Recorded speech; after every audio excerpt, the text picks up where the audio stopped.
Our game is produced by NBC Sports.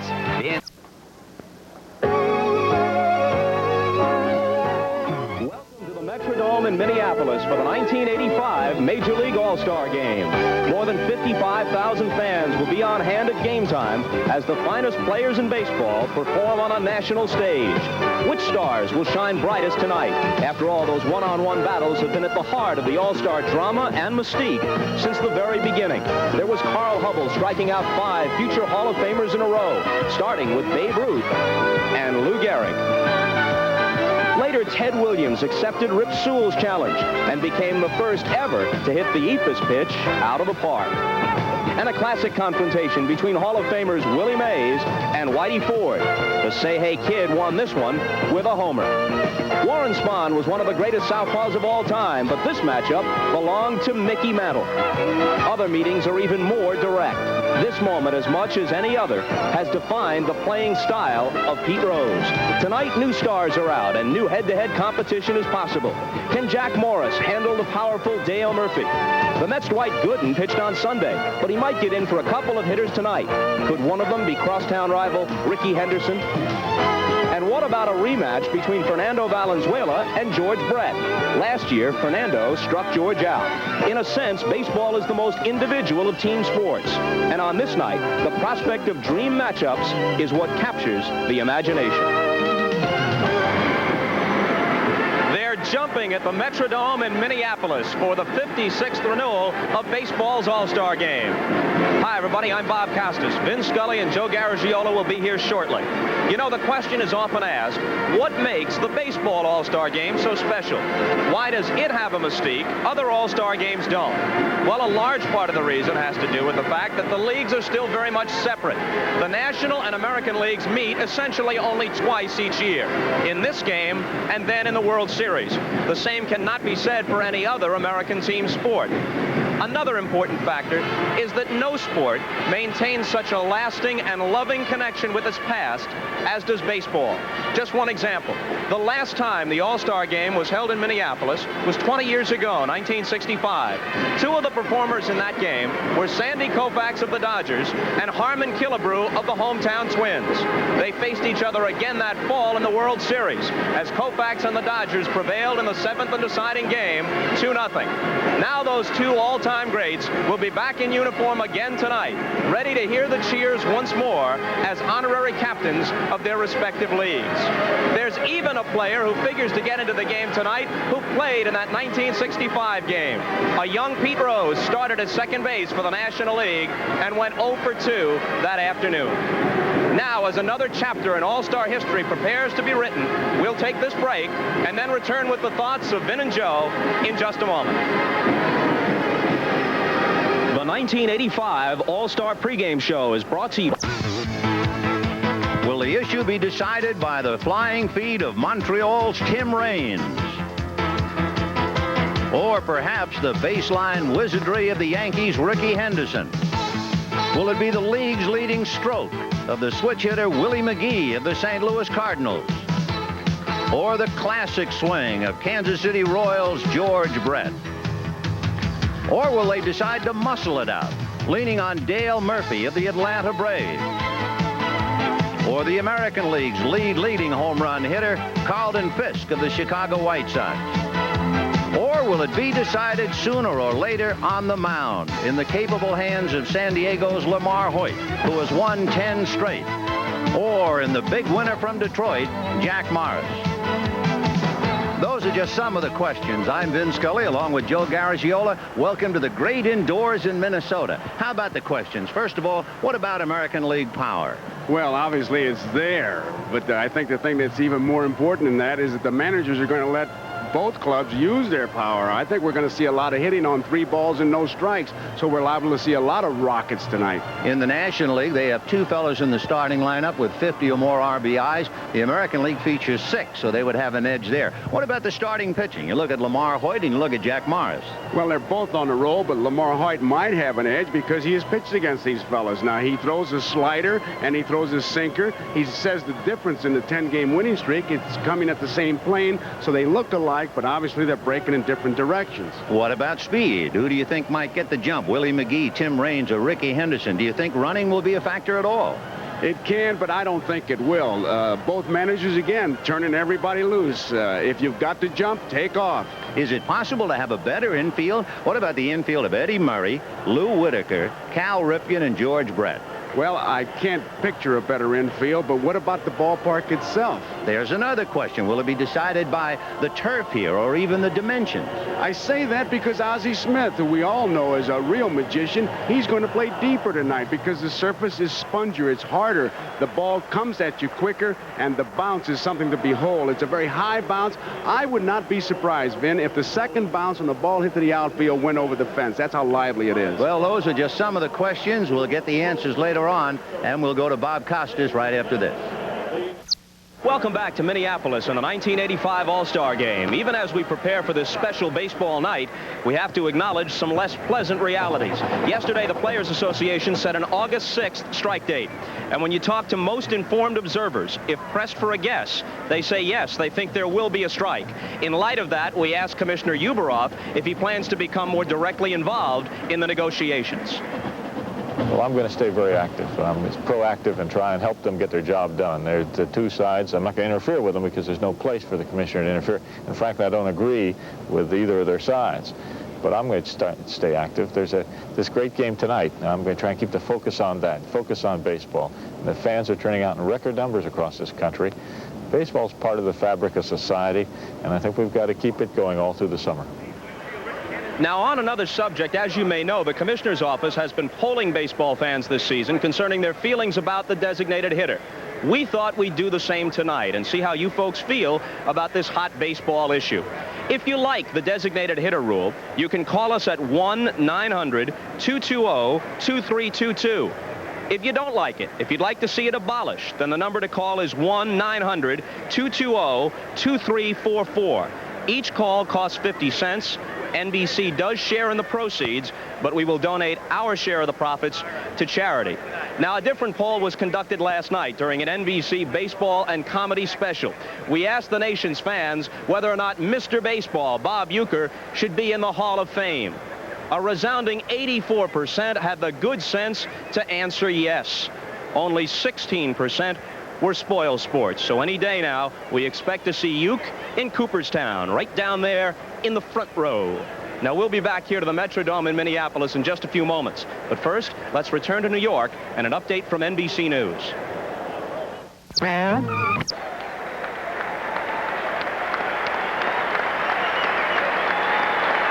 The reaction in the background as some of the players from the National League begin to make their way out along the first base line.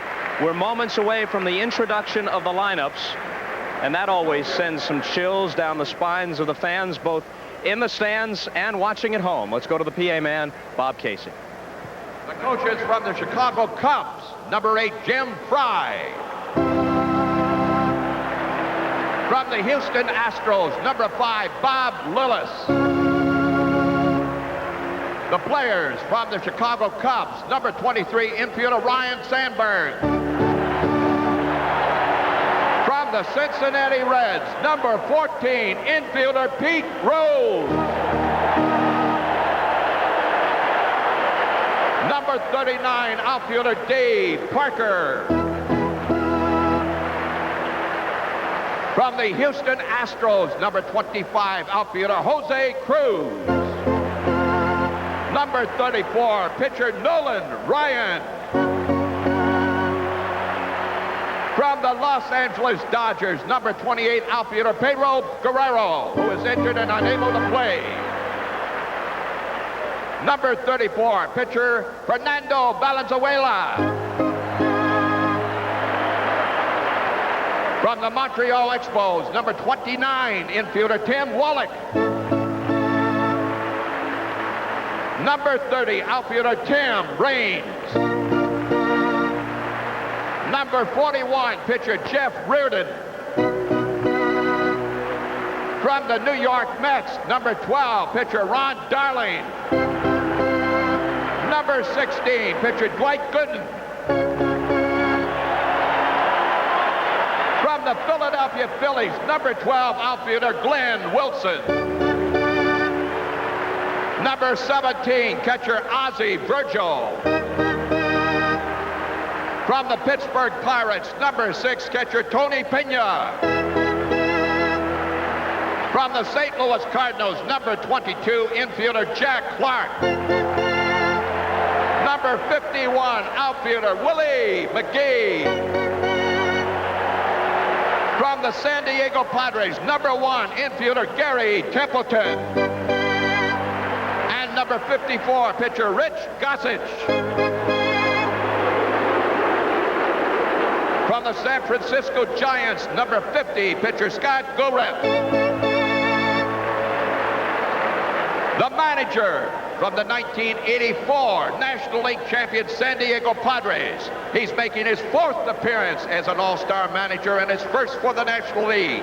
Number 23, Dick Williams.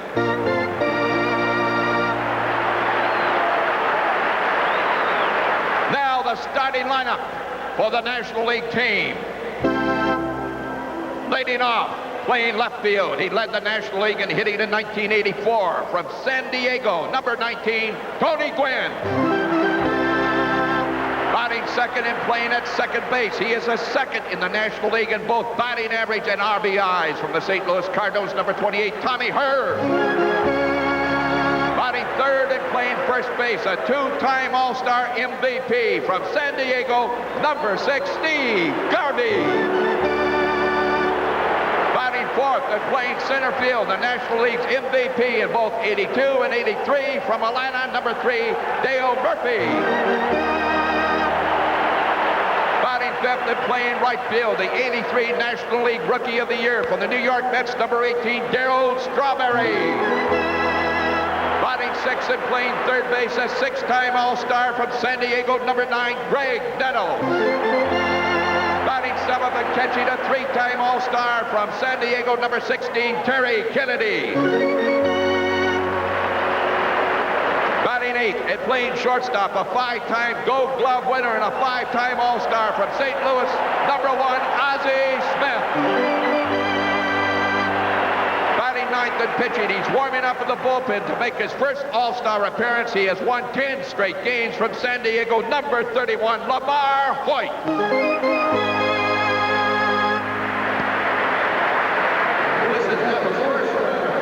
We asked each manager if he was given a choice of one player from the opposing team to add to his club, who that player would be. Well, I tell you the truth, I like that Gwynn from San Diego. I've seen him in the World Series. I've watched him a lot on TV, and now to me, the he American reminds League me of the coaches Bretts, the in Balls, the non-starters. Mattingleys.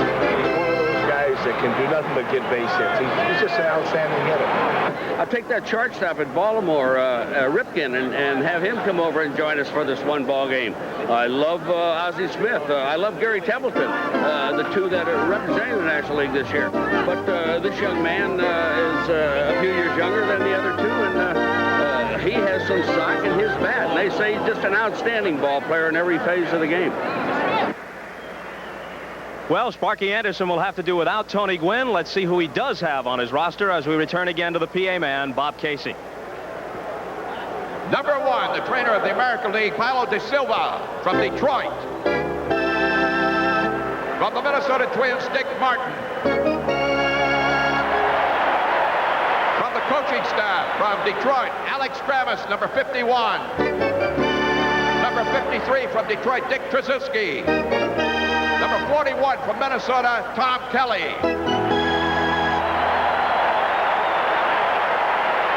From the Kansas City Royals, number 10, Dick Hauser. From the Toronto Blue Jays, number 6, Bobby Cox. And now the players for the Boston Red Sox in the bullpen. Catcher Rick Gedman. Number 26, infielder Wade Boggs. From the California Angels, number 37, pitcher Donnie Moore. From the Chicago White Sox, number 3, outfielder Harold Baines. From the Cleveland Indians, number 28, pitcher Bert Blyleven. Detroit Tigers, number 3, infielder Alan Trammell. Number 21, pitcher Willie Hernandez. Number 46, pitcher Dan Petrie. From the Milwaukee Brewers, number 4, infielder Paul Molitor.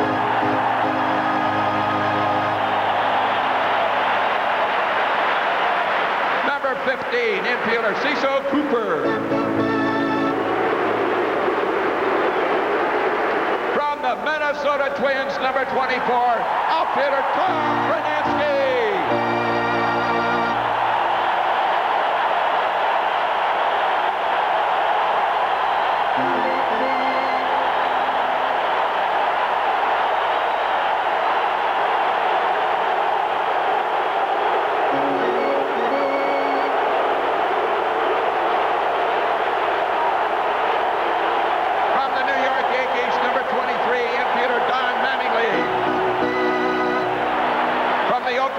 Number 50, pitcher Jay Howell. From the Seattle Mariners, number 29, outfielder Phil Bradley. From the Texas Rangers, number 32, outfielder Gary Ward. From the Toronto Blue Jays, number 7, infielder Damaso Garcia. Number 12, catcher Ernie Witt. Number 22, pitcher Jimmy Key. And number 37, pitcher Dave Steve. And now, ladies and gentlemen, the manager of the American League All-Stars from the world champion Detroit Tigers, the only manager in the history of the major leagues to have won World Series in both leagues. He's managing his 5th All-Star team and his 1st in the American League. Number 11, Sparky Anderson. And now the starting lineups for the American League team. Leading off and playing center field, the all-time single-season base-stealing champion from the New York Yankees, number 24, Rickey Henderson. Batting second and playing at second base, the 1978 Rookie of the Year from the Detroit Tigers, number 1, Lou Whitaker. Batting third and playing at third base, this is his 10th consecutive All-Star selection from Kansas City, number 5, George Brett. Batting fourth and playing first base, he has hit over 300 and driven in more than 100 runs in 3 consecutive seasons. From Baltimore, number 33, Eddie Murray. Batting fifth and playing shortstop, he has led all major league shortstops in home runs and RBIs for 2 seasons. From the Baltimore Orioles, number 8, Cal Ripken. Sixth and playing in right field, a native of St. Paul, has a .375 average for 8 All-Star appearances from the New York Yankees, number 31, Dave Winfield.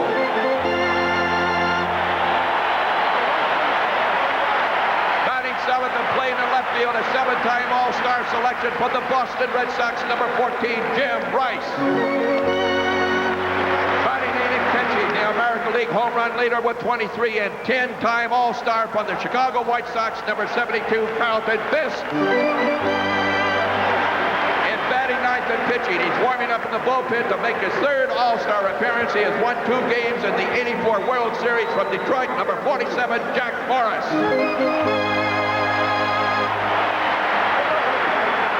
Ladies and gentlemen, 2 of baseball's all-time greats who starred in the 1965 All-Star Game here in Minnesota and are with us tonight as the traditional honorary captains of the American and National League squads.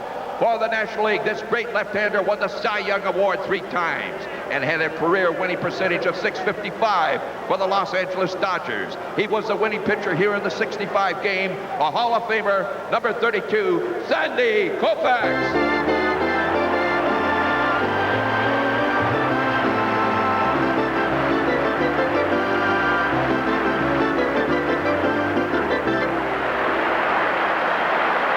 The honorary captain for the American League, played 21 seasons with the Twins and remains one of the most popular figures here in the Twin Cities. He hit 573 home runs, ranking 5th in baseball history.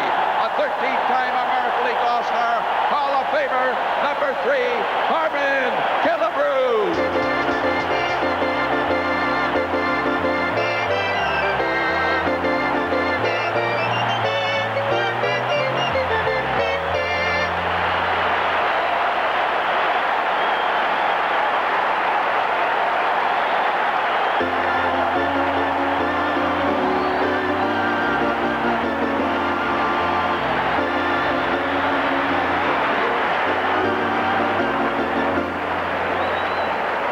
ladies and gentlemen, the entrance of the colors.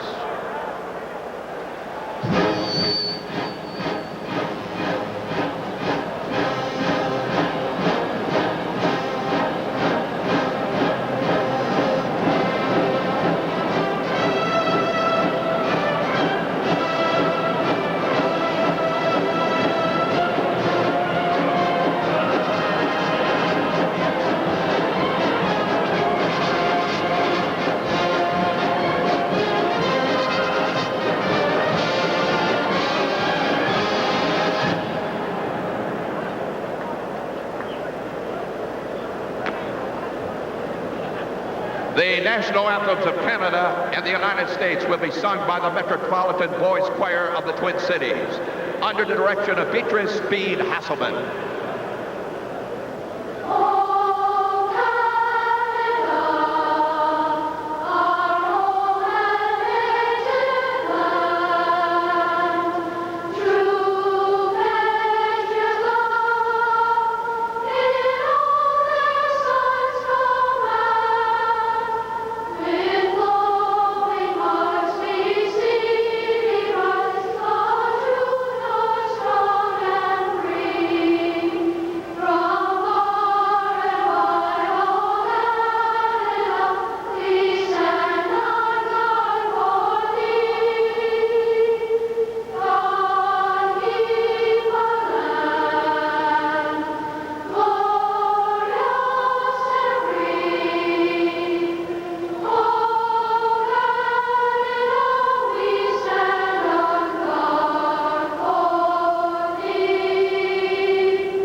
President Ronald Reagan for a complete recovery.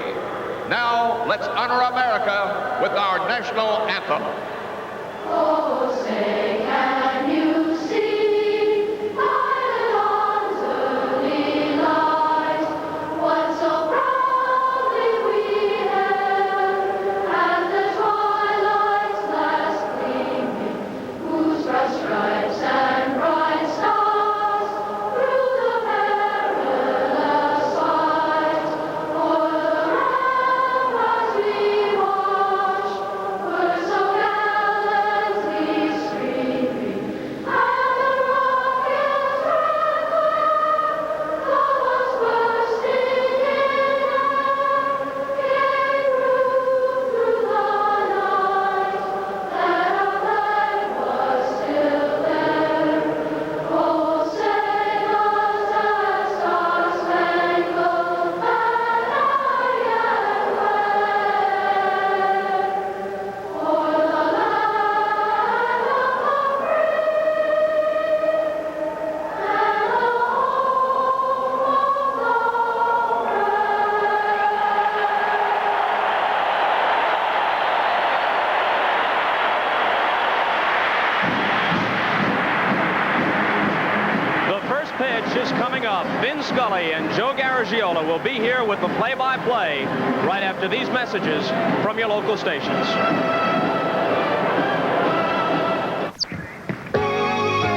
NBC Sports presents the Stars from the National League against the Stars from the American League.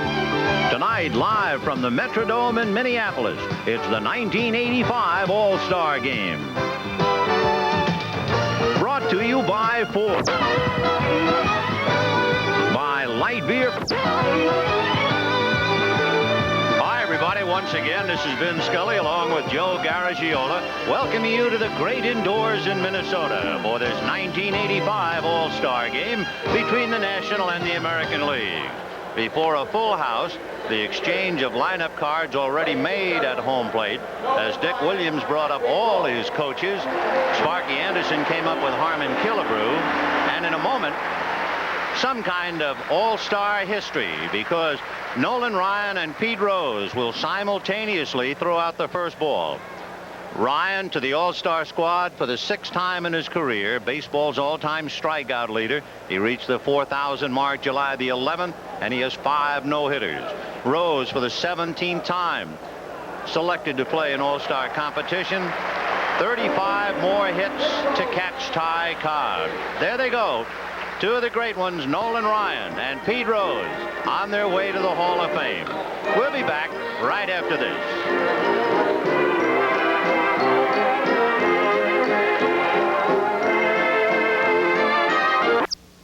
Now you can get your copy of the official All-Star program, the same one sold at the ballpark. The All-Star program is a collector's item with 92 pages of All-Star action past and present. To order your copy, send check or money order for $5 to All-Star Program, Post Office Box 8585, Trenton, New Jersey 08650. Make your check payable to All-Star Program. That's All-Star Program, Box 8585, Trenton, New Jersey. Allow 6 weeks for delivery. Before we get to the starting lineups and the actual ball game, I think it would be a pretty good idea for Joe and me to take you hand in hand for a tour of the Hubert Humphrey Metrodome here in Minneapolis. And I guess starting down the left field line would be a normal spot. It is 343 feet from home plate to the left field corner. But the first thing that jumps to your attention is the left field wall. There's a plexiglass. It was added. You could see why there were a lot of home runs and ground rule doubles. It was just right at the end of the blue canvas before. Now they've added the plexiglass. It's about 13 feet high now. It's 7 feet high, the fence, and you could see that the ball coming off that obviously would be in play. But man, there must have been a lot of them jumping in there. Well, as you move out into the power alleys, it's 385 into deepest left center. When you get to straightaway center at 408, that fence is only 7 feet high. Then you go to 367, down in the corner 327, and in the right field area, the wall has been covered so that that is 23 feet high. You really have to get it up to get it out. The ceiling here is something to see. When you first walk in here and you look up, it looks like countless number of sails that have been strung out to dry. And the first thought is somehow you've blundered into 2 years before the mast. But actually, it works out very, very well. The players, when you hear about not being able to see the ball, you can't take your eye off the ball. In the outdoors, when you're looking for a fence, you take your eye off for a split second. Not here. You better, once you focus on that ball, stay on it, or you could be in deep trouble. Now we'll come down to the ground and go right to the mound where Jack Morris is loosening up.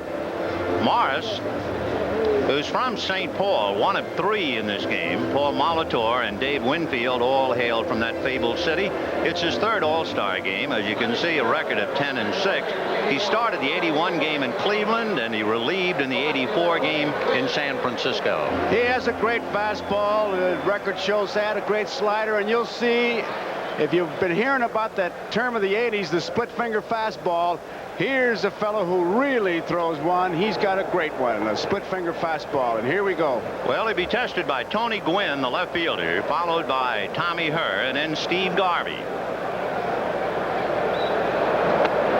1 ball and no strikes. Defensively, you have Murray and Whitaker, Ripken and Brett, Rice, Henderson, and Winfield and Fisk behind the plate. Gwynn, last year's National League batting champ, in there. Larry McCoy of the American League calling balls and strikes. John Kibler, who was here for the All-Star game in '65, is umpiring at first. Nick Bremigan at second. Charlie Williams at third. Off speed, fouled away. Drew Coble down the left field line. Randy Marsh of the National League down the right field line. And the lines are something to see here as we look at Tony Gwynn. The foul lines are red, white, and blue, and would you believe it, the base paths lead to bases that look like small American flags. Ground ball to the right side. Whitaker playing him deep and gets him. There is the bag. To slide in almost seems un-American. You should at least take your cap off. And some of the averages that we've seen this year, a lot of the players feel that way. Where is Tommy Herr? One big difference between the National and the American Leagues. The National League features 6 switch hitters. Tommy Herr and Ozzie Smith, 2 of the 6 in the starting lineup. One switch hitter for the American League, Eddie Murray. Tommy Herr, as you can see, with 3 home runs and 68 RBIs, is on track to do something that hasn't been done in a while. He could be the first player since George Kell back in 1950 had 100 RBIs with less than 10 home runs. The last time that happened in the National League in 1945 and 46, Dixie Walker of the old Brooklyn Dodgers. Tommy Herr.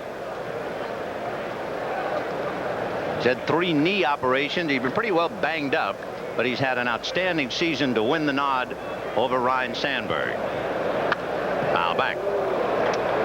The infielders here use that marking around the infield, kind of the key on it, way deep. Look at Ripken at short, Whitaker back. That ball gets to you in a hurry.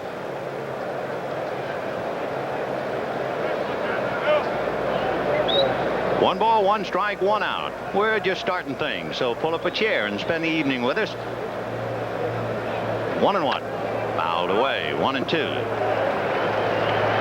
The honorary captains you've already met, Sandy Koufax, who was the winning pitcher here in the All-Star game in 1965. The honorary captain for the American League is Harmon Killebrew, who hit a home run in that All-Star game 20 years ago. The final score in the 65 All-Star game was 6-5. Pretty easy to remember that one. 1-2.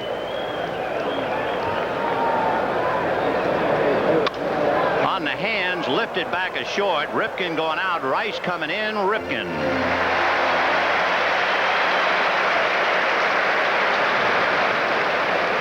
So Morris disposes of Gwynn and Herr, and now we'll go after Steve Garvey. It is interesting to think about what might have been. When Garvey graduated high school in Tampa, Florida, he was drafted by the Minnesota Twins in 1966. They offered him, in his words, somewhere around $8,500 to $9,000 to sign, and he said, no, I'm going to Michigan State. And he became a Dodger, and the rest is history. If Jack Morris keeps throwing that breaking ball where he threw that one, National League's going to have big problems.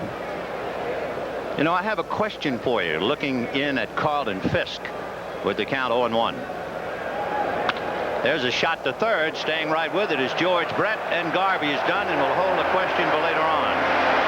So the National League goes out in order 1, 2, 3. And at the end of half an inning, the National League nothing. The American League coming up, and Jack Morris can sit down. Bottom of the first inning.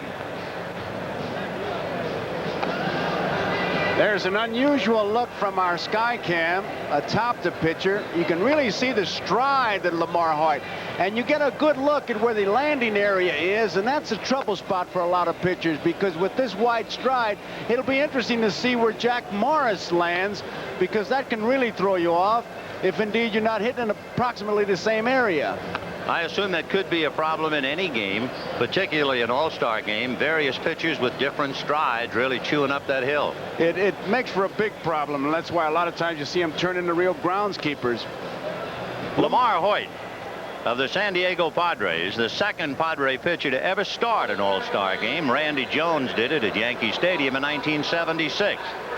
Lamar won 9 straight for the Chicago White Sox in 1982, and he comes in this game having won 10 in a row. Started that by beating the Mets the last week in May. Rickey Henderson, Lou Whitaker, and George Brett in that order.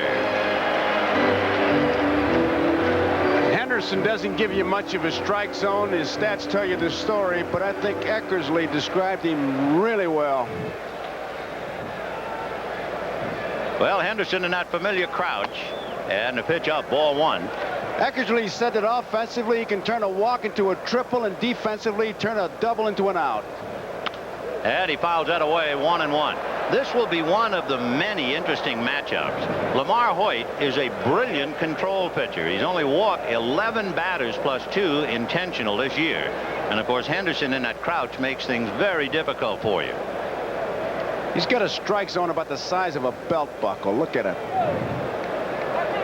1 ball, 1 strike.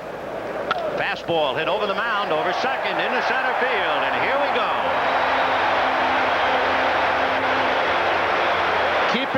that the managers said that those who can run have the green light. He can run anytime he wants. But Henderson said his ankle is a bit tender. He was going to make the decision after the workout tonight whether he would be running or not. If he is running, he'll take 3.5 steps off first base. That's as big a lead as he gets. Well, he's already stolen 41 bases. The Yankee record is 74. He's well on his way. Held on by Garvey. And here is Lou Whitaker. And a funny thing happened to Whitaker on the way to the All-Star game. He forgot his uniform. And that's the sorriest excuse for a big league uniform. He had to go to a replica store and buy a shirt. Then he has somebody else's Detroit pants, and he's wearing Minnesota stockings. And he pops it in the air to right field. Strawberry signaling that he has the play. Henderson goes to the bag and holds, and now bluffs a bit to draw the throw to Tommy Herr. So Whitaker, a fly ball, 1 away. Now George Brett. Look at that uniform, Joe. They call that early truck. Truck got there about 7 o'clock, and he just barely got it before it took off again. That's amazing. You would forget your uniform, but stranger things than that have happened. And you see that 1 on his back? The 1 is put there by a marking pencil. So with 1 out, Henderson at first. Brett climbs in, leading the American League at 358. And of course, you remember in 1980 when he hit 390. And I'll bet that uniform goes down with the pine tar bat. Steve Garvey, Tommy Herr, Ozzie Smith, and Greg Nettles on the infield, with Tony Gwynn, Dale Murphy, and Darryl Strawberry in the outfield. Henderson a short lead. Increased it now, but bluffs. Usually the bell goes off when that runner's right foot hits the rug. Well, you got Brett coming up there, and you got Murray coming up. The strategy says stay there, but with the way they're playing today, run at all times. And Henderson, we all know, can run. And he's got Hoyt really checking him out. There's his lead. 3.5 steps is what he says. Now he's on the rug. There he goes. The pitch is high. The throw is late. Into center field. Backed up by Murphy. Henderson to third.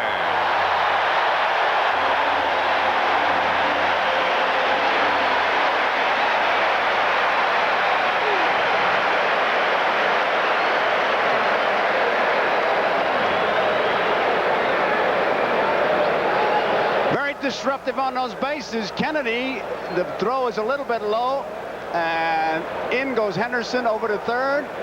And as we said, he can turn a walk into a triple. He turned a single. There he goes, head down. Slide, he actually picks up speed. He sees the ball in the center field. Brett fouls it away, so George still up there. 1-2 the count. If you're interested in the timing from first to second, from the moment he broke, Ricky Henderson was clocked to 2-8. 2-8 from his lead, and when he broke to go to second. First to second, 2-8. Vince Coleman, who has been getting a lot of publicity from home to first, is 3-7. First to second, they've got him at 3-4. So I don't know about that number. Well, Brett trying to pick up Henderson. A throwing error charged to Terry Kennedy, allowing Henderson to get to third.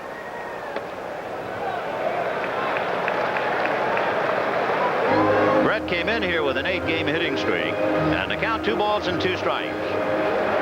He has really been on a tear when you think about the fact he went through the month of June without a home run.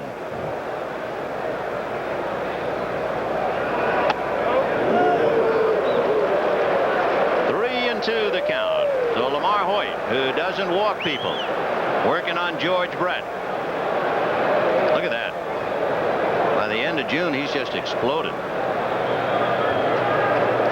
Ricky Henderson single, stole second, took third on the overthrow, and one out. Brett trying to pick him up. Eddie Murray to follow. Tip off on his American League lineup. Jim Rice is batting 7th.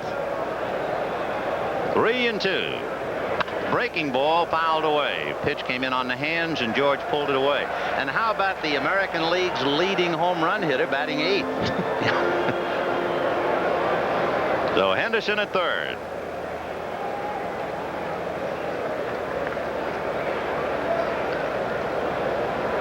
Infield back. Fastball is lined to left. Racing over is Gwynn to make the play. Henderson tags and will score.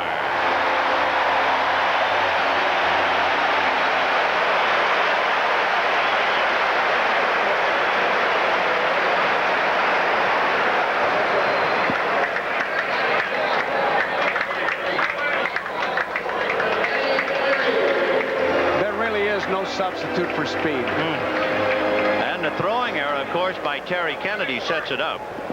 Henderson could not have advanced to third on a line drive to left, so it is 1-0 American, and here is Eddie Murray.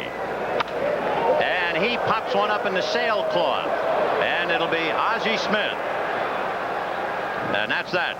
So it's an unearned run. The American League will take it anyway. 1 run, 1 hit, 1 stolen base, and 1 very big error. At the end of an inning, American 1, National nothing. This is Ricky Henderson. Look at the concentration. When he sees the thing that tells him I can make it, away he goes, and watch that head. Now he's still watching, and then 3, half go, and the head's down. He's got one thing in mind, second base. That's a clean intent to steal, never looking back at the hitter. And of course, when the ball goes into second base, he goes to third, and there's that disruptive force. Vince Coleman, Willie Wilson, Ricky Henderson, I'm telling you, it just disrupts everything. And of course, being very much aware of stolen bases, I was a little surprised that Tommy Herr was not able to back up Ozzie Smith and make sure that throw didn't go into center field. Tommy could not quite get there. So it is 1-0 American. It'll be Dale Murphy, Darryl Strawberry, and Greg Nettles in the second inning. Murph has not missed a regular season game since 1981, a remarkable competitor who has been in somewhat of a slump for the last 3 years. He's been hung on some very big numbers, 36 home runs and at least 100 RBIs. Strike. With our center field shot, you can see that Fisk is the catcher with Morris, where he's moving around, giving him the location. And they try to keep that ball away from Murph, although you can't keep throwing out there. He'll sit on it. I got a question for you. Remember about Carlton Fisk? That's popped up, and it'll be Cal Ripken. 1 away. The question before the House is, Carlton Fisk is the catcher for Jack Morris. Fisk in his career has only 2 hits in 35 at-bats against Jack Morris. That's .057. And the question is, in catching Morris tonight, would it possibly help him in hitting against Morris during the regular year, second half? I say it would possibly and probably, and I'll tell you why. Strike to Strawberry. He'll be concentrating on all his pitches coming towards him, and he'll really be able to bear down on him.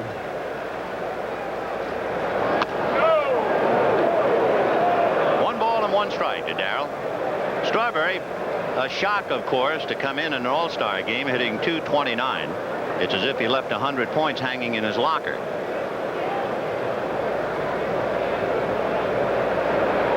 Off speed, just low. You watch his rhythmic swing, and you can see why this young man's going to be a good hitter, is a good hitter.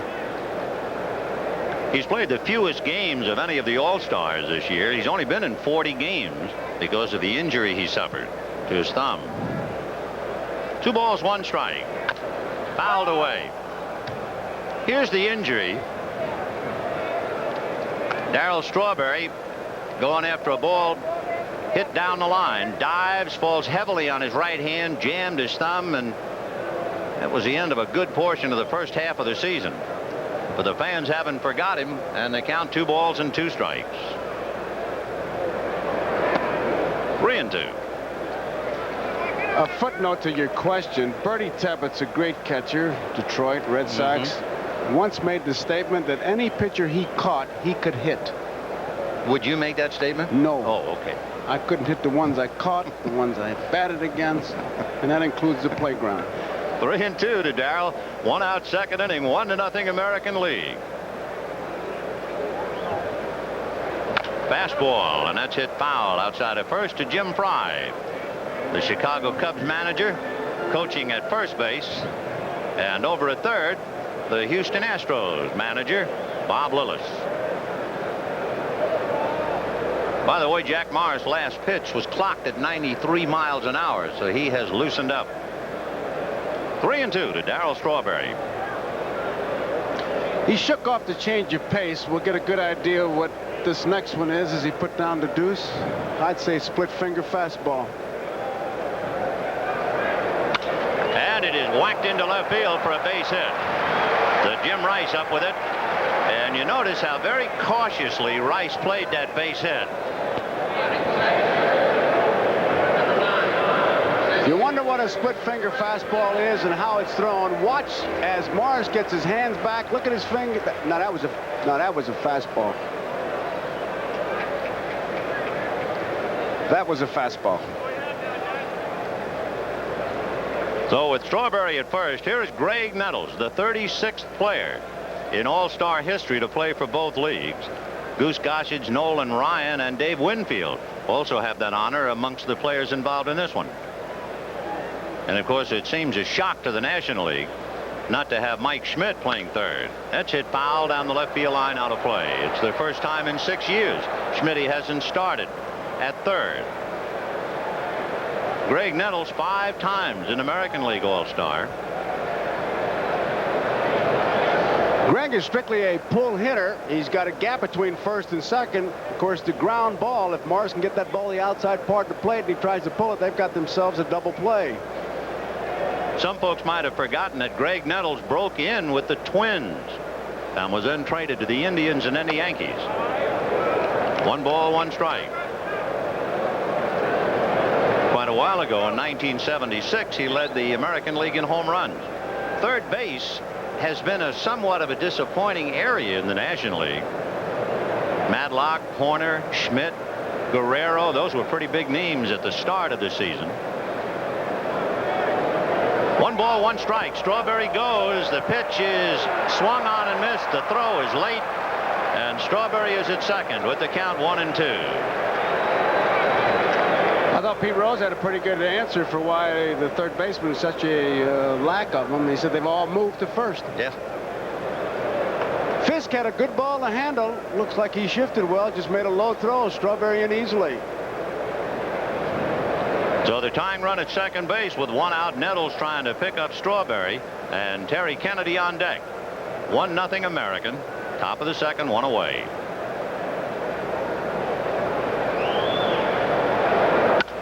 High fly ball to shallow left. Rice comes up for it.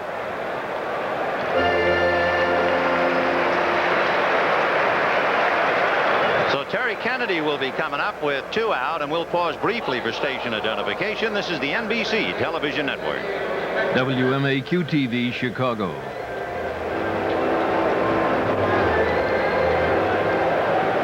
The American League, in case you aren't with us, had leadoff man Ricky Henderson single, steal second, go to third on Terry Kennedy's overthrow, and score on George Brett's fly ball to left field.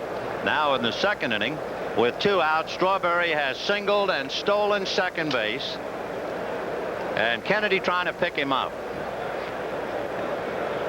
There it is. Look at the split fingers that he's got the grip. And when that thing comes sailing towards you, you hit by the seams, which you pick up the rotation. You can really see him with that shot.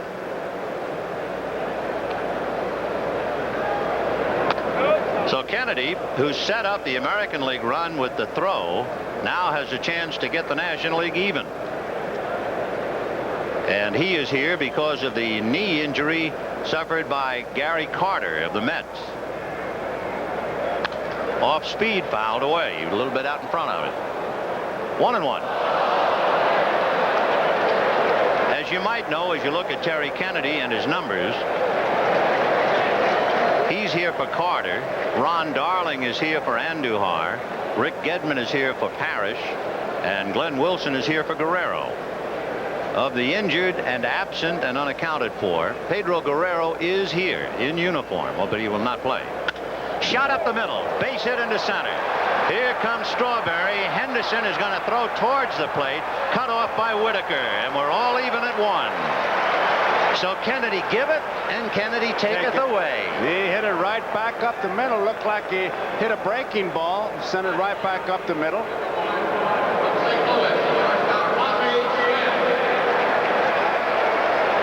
Morris worse on his follow-through. It's not exactly a Rembrandt when he finishes. He's liable to, even on some of his follow-throughs, fall down. He throws so hard, and this one comes right back up, and no way he can get it. Now here's the Wizard of Oz, Ozzie Smith, the Cardinal shortstop, with Kennedy at first, 2 out and a run in, and a 1-1 tie. Ball 1. And as always, with the catcher on at first base, Murray's playing behind him. He's not going to hold him on. Terry Kennedy doesn't figure to do any running for sure, and Ozzie takes outside. Ball 2. 2-0. Little man really having a big year, and he's played in all 85 games for the Cardinals.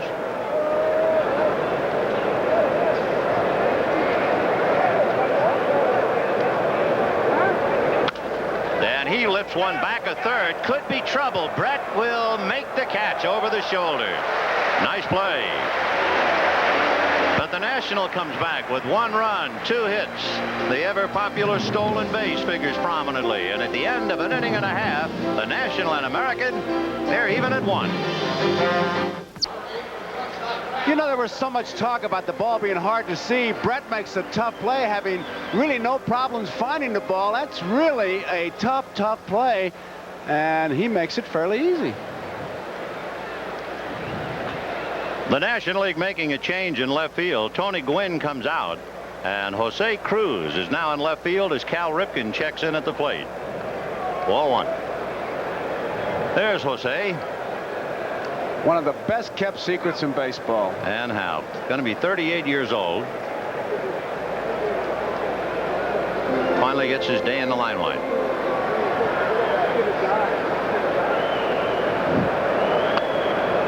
He's one of those guys you wind up on opening day, and he goes out and has a good year every year. 2 balls and no strikes to Cal Ripken. He'll be followed by Dave Winfield and then Jim Rice. Ball 3. The only thing Ripken doesn't have, he doesn't run well. 1983, he didn't have a stolen base, even though he had 663 at-bats. That's an all-time record. Might be hitting. High strike, 3-1. Dave Winfield on deck, then Jim Rice.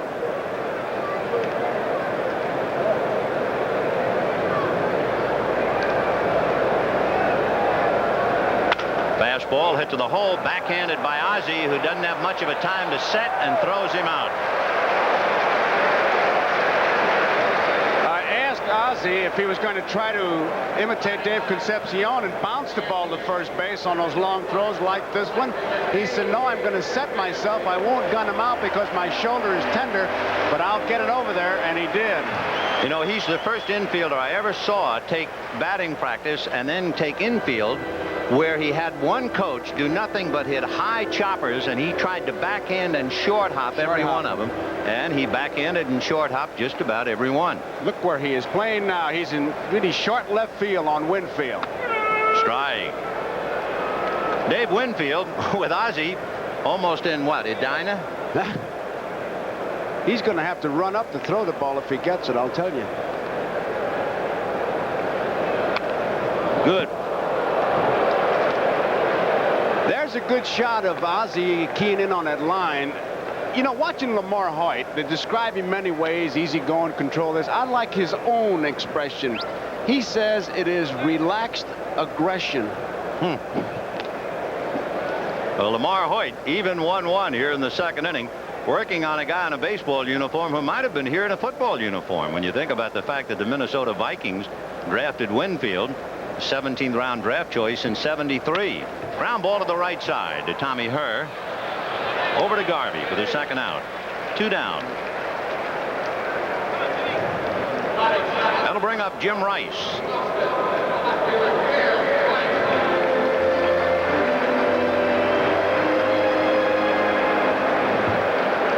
Four times in his brilliant career, Rice has had that most coveted of offensive seasons. 30 home runs, 100 RBIs, and a .300 average.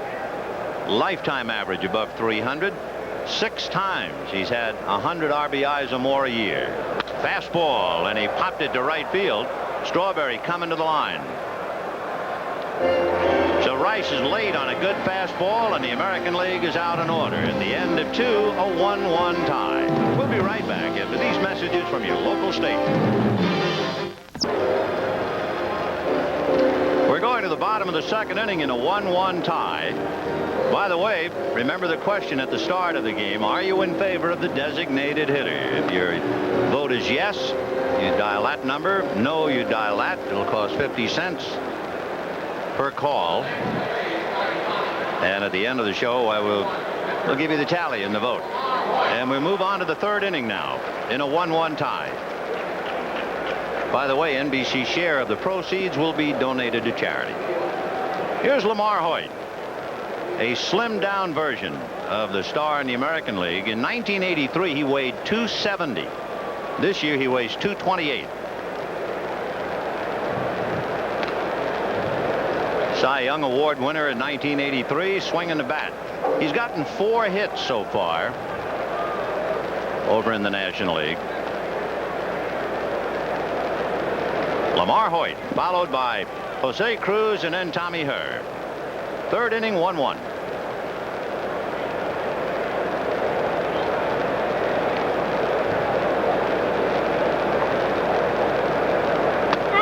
That's a strike. 0-2. It's pretty apparent that Morris is calling his own game. Fisk is trying to get in sync, but it's pretty difficult when you haven't caught a fella to get right into the groove.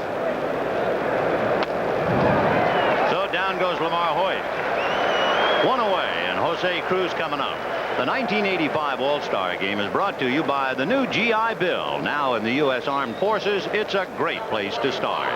By Wheaties, crispy, crunchy, tasty wheat. Wheaties, what the big boys eat.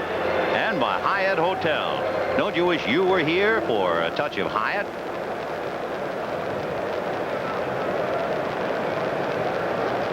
Jose Cruz. Ball 1. It's an unbelievable fact. Last year, Cruz led the Astros in home runs, despite not hitting a home run at home all year. All of his home runs were hit on the road. And he is an Iron Man. He's in there all the time. In 8 years before this season, he had missed a total of only 36 games. 1-1 to count. It's one of those 55-foot pitches that kind of chews you up as a catcher. It got Fisk in 2 different places, and you can see him flexing that arm a little bit. Of course, the umpires always will check the ball. He's checking arms and limbs, and the other guy's checking the ball. Fisted foul off to the left, out of play. You watch that. I think it's a reflex action. I don't think the umpires mean anything. You could be down there, foul tip pitcher. He's looking at the ball. He said, what are you looking at the ball for? 1-2 to Jose. Sparky Anderson and a few other gum chewers down in the American dugout. And that's fouled off. And Cruz got bitten another bite out of Carlton Fisk. You know, it's like a slump for a catcher, Vin. You can run into streaks where you just get hit. You could be in the middle of a forest, somebody fire a BB gun, hit you right between the eyes. Cruz was picked for another All-Star game back in 1980, but he didn't get into the ball game. 1-2. And that was bounced in front of the plate. If you look at Cruz, it seems like his bat is 4 feet tall. He really covers home plate with that thing, and the plate umpire, Larry McCoy, put a new ball in play. That's one of those plays that gets lost in a ball game, but it was a good play by Fisk because with 2 strikes, if it gets by him and Cruz swings, he's on at first base. He made sure he got in front of it and blocked that ball nicely. 2 balls and 2 strikes to Jose Cruz with 1 out in the third. Who really knows except the catcher's mother, right? And you. You're a collector of catchers. High bouncer up towards first. Murray hesitated, feeds back to Morris and got him. Eddie Murray was a little timid, afraid that ball might kangaroo on him, but Morris alertly covered to handle it. It's one of those plays that can only happen in a place like this. He finally gets it. Morris gets there a bit late and really steps on the bag in bad shape. He got watch where his right foot gets. too far over. He should get the inside the bag. He got that blue section instead of the red section, and he could have been stapled. You see him duck. He thought Cruz was coming right up over his back. Certainly did. So with 2 out in the third, a 1-1 tie. Here's Tommy Herr. He popped up to short in the first inning.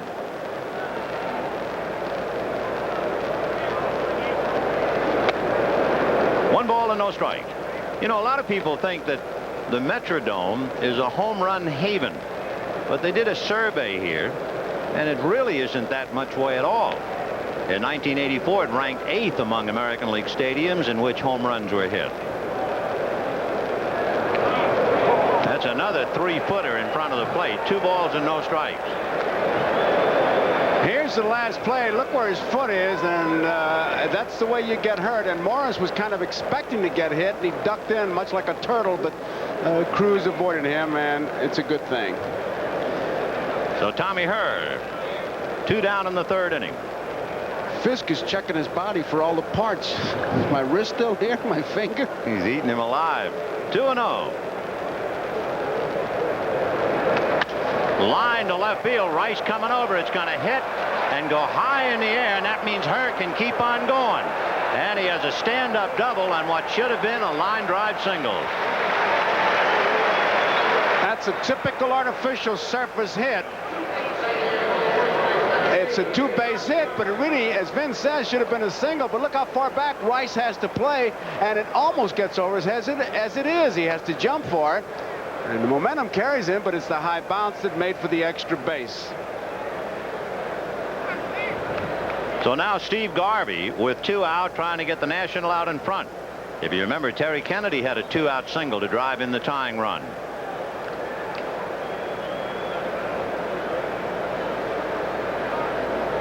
He is much healthier this year, getting over a thumb injury. It was the thumb injury that broke his playing streak. Strategy usually takes a back seat in an all-star game, but with first base open and 2 outs, you say, can you pitch around him? Not in an all-star game. You got to pitch around 8 guys to get to the guy you want to get to. Sparky with Bobby Cox sitting just to his left. 0-1 to Garvey. Dale Murphy on deck. Tommy Herr at second base. A 1-1 tie in the third. Fouled off. With Murphy on deck, Strawberry, Nettles, who would you walk? There he is, the on-deck man.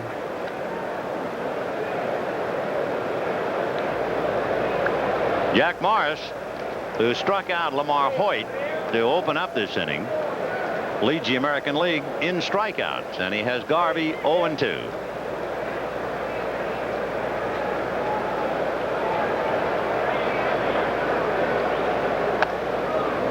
One and two the count to Steve.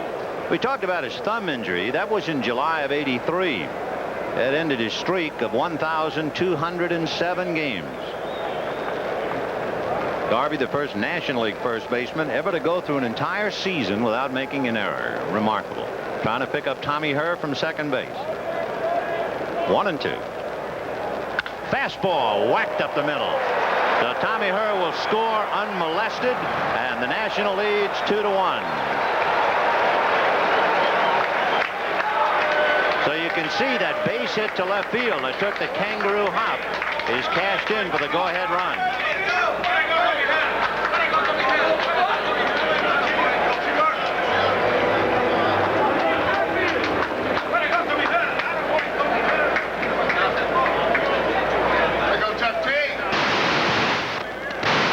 Boy, you're right in there with the guys. Yeah, great place for that microphone.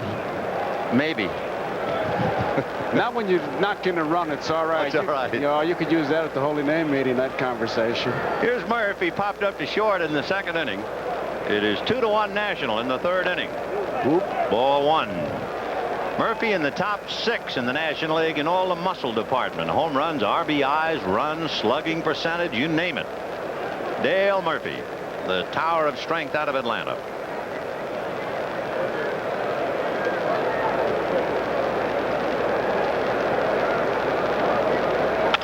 And he lifts one to shallow center. Henderson, look out. Look at that thing bounce like a golf ball. Murphy will go to second. Garvey stops at third. Henderson, he thought he might make a shoestring catch, and then he thought better of it because if it bounces over his head, look out. And that thing really jumped up. I think what happened to Ricky, he didn't know that Dale Murphy was jammed. And as he started to come in on the ball, it almost went over his head. He got a poor jump to start off with. Well, you get those big swingers. They take a big swing like he does, but really doesn't hit it that hard. I mean, on a fat part of that bat. And Ricky starts in and says, I better back up, and it almost gets over his head. I took a baseball yesterday and just kind of threw it down, and I'm telling you, it's about a 12 or a 15-foot bounce.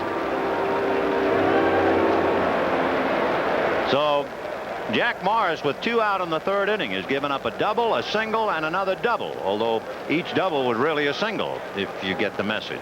And with Garvey at third and Murphy at second, Darryl Strawberry the hitter. Strawberry singled in the second inning and came around to score, having stolen second base. 2-1 National in the third. 4-1.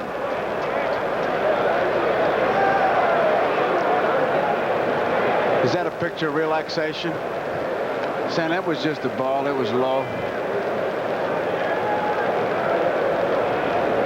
You played in last year's game, went 1 for 2, had a double. 1 ball, no strikes. Big rip. Came up empty, way out in front of it.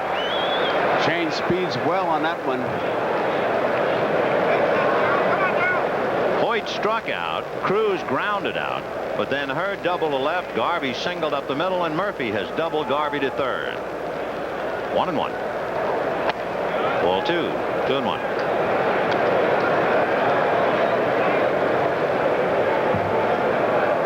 Following Strawberry is Greg Nettles, second and third. Garvey down the line from third. Murph on the bag at second, and there's Greg.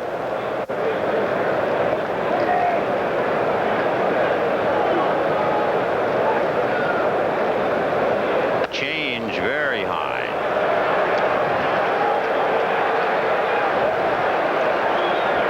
The chances of Strawberry being allowed to swing 3-1 are exceptional. Oh, I wish I had as good a chance to win the lottery as he's got the green light here. 3 balls, 1 strike. He has to keep from drooling.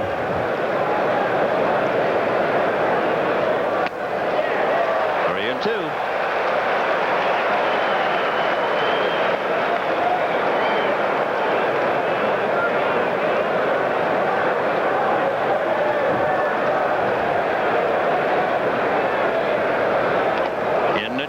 Good save by Carlton Fisk. Otherwise, another run is over, and the bases are loaded.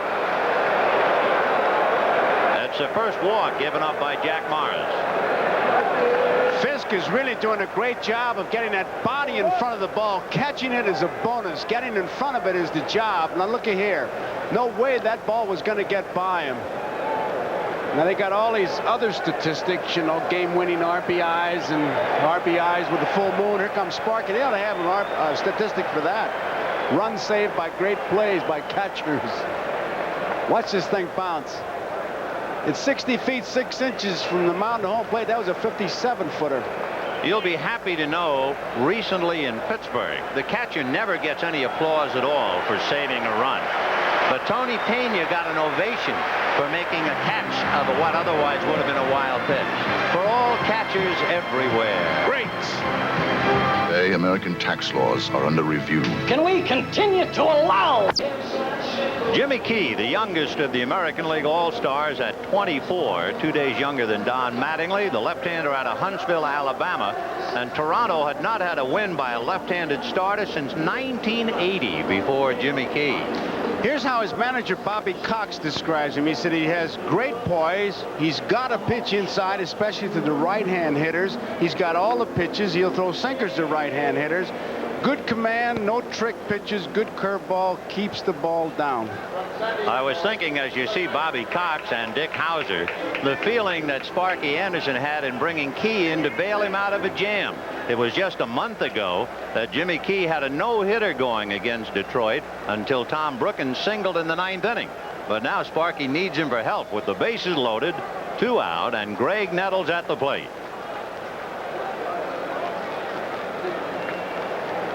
Strawberry at first, Murphy at second, Garvey at third. The National leading 2-1 in the top of the third inning. Foul back, out of play, 0-1. Down in the American bullpen, you have Bert Blyleven tuning out. The pitcher is due to bat second in the bottom of the third inning. That, of course, was in Comiskey Park in Chicago. 0-1. Big breaking ball. 1 ball, 1 strike. Oh, that's the equalizer. Oh, that's the one that, and Fisk, he wants to make sure that they got the signs. He made the play, but I'm not so sure he thought that was going to be that big a breaking curveball. Could have been he called for the slider. It's a little tough when you, as we said earlier, and with the bases loaded, you certainly want to make sure. 1's a fastball, 2's a curve, 3's a slider. And please give me the ball I put my fingers down for. So Jimmy Key trying to ride to the rescue. The key to lock the door on the National here in the third inning. 2 runs, 5 hits for the National League. 1 run, 1 hit for the American League. Nettles trying to get rich in a hurry here. 1 ball and 1 strike. He held up. They're going to look at third. Swing, says Charlie Williams. That's your classic high curveball, and here it is from above. What do you think?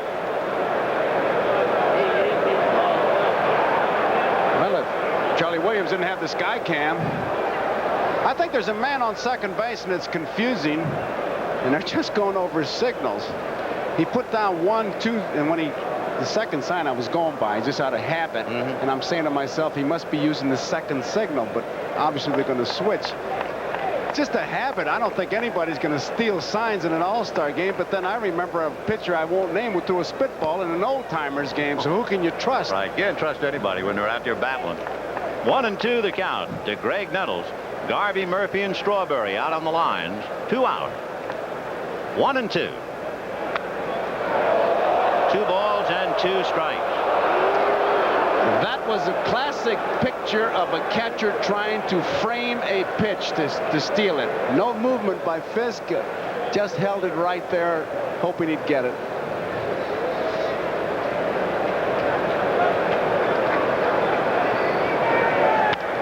And that's lifted foul off third. Brett might have a play. He's got it.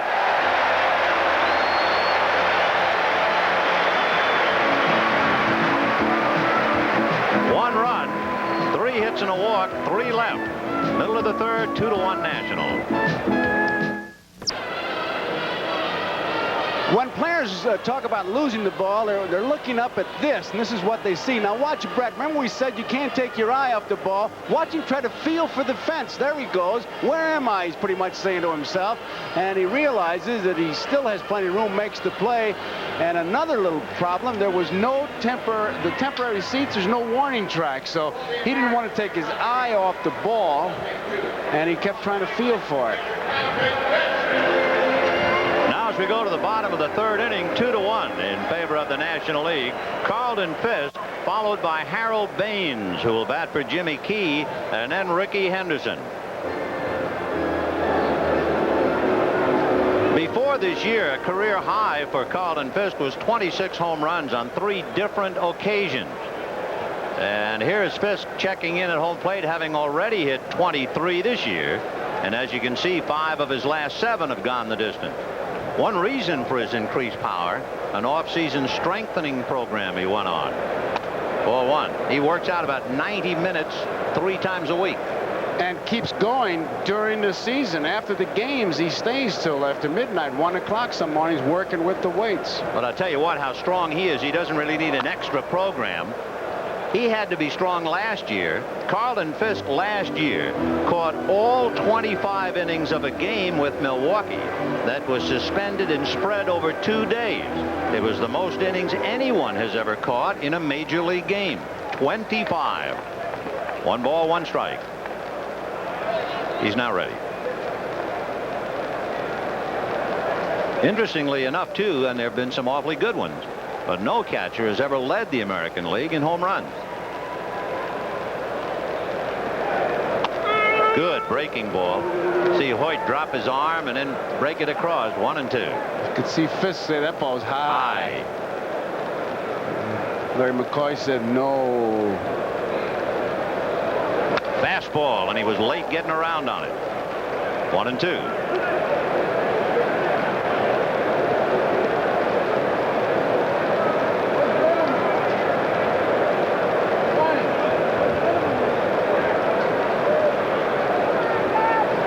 Fastball, and it's whacked to left center. Murphy on the run, backhands it.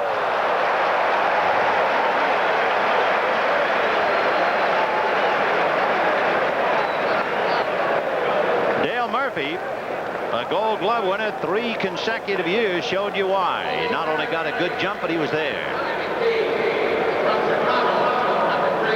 No problem seeing the ball. He saw it immediately and made the play. Harold Baines. He's only 26 years old, and this is his 6th full year in the majors. What a player.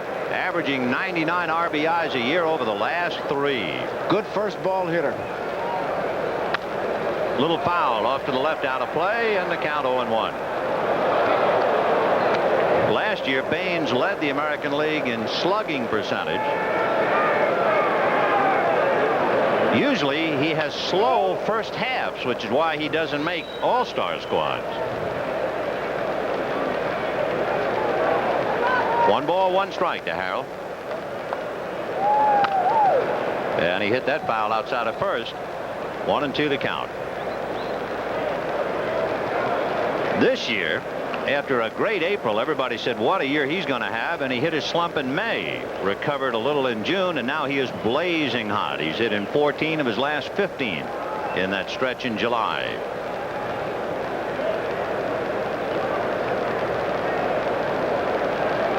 A year ago, he hit 3 home runs in a game here. So he knows this part. 1-2 the count. It'll be September of last year. On deck, the leadoff man, Rickey Henderson. 2-1 National. Bottom of the 3rd, 1 out. 2-2.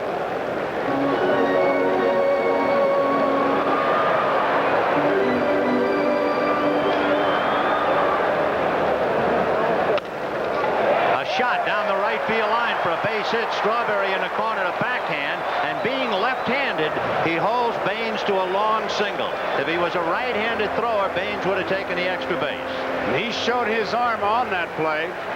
Baines looked like he hit a breaking ball, and you'll see it coming right at you. No chance for Garvey to make the play. Watch him backhand this ball and come up throwing. Right to the cutoff man. We better see that, looking at all-stars. And here's Rickey Henderson. Open up the game with a single to center. Stole second, took third on Kennedy's throwing error, came home on the scoring fly ball by George Brett. Ball 1, breaking ball missed.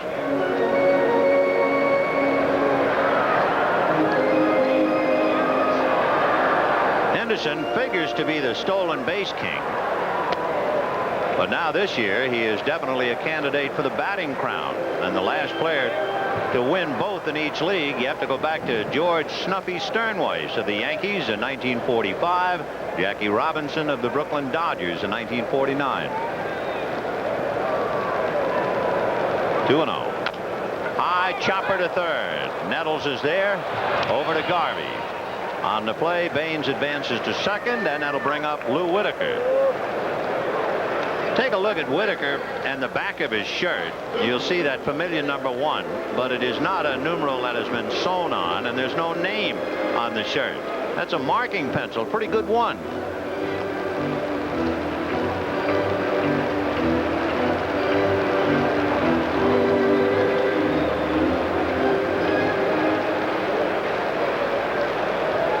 Whitaker flied to right in the first inning. He's 0 for 1. Much like Baines, you get that first ball in the strike zone, Whitaker usually takes a hack at it.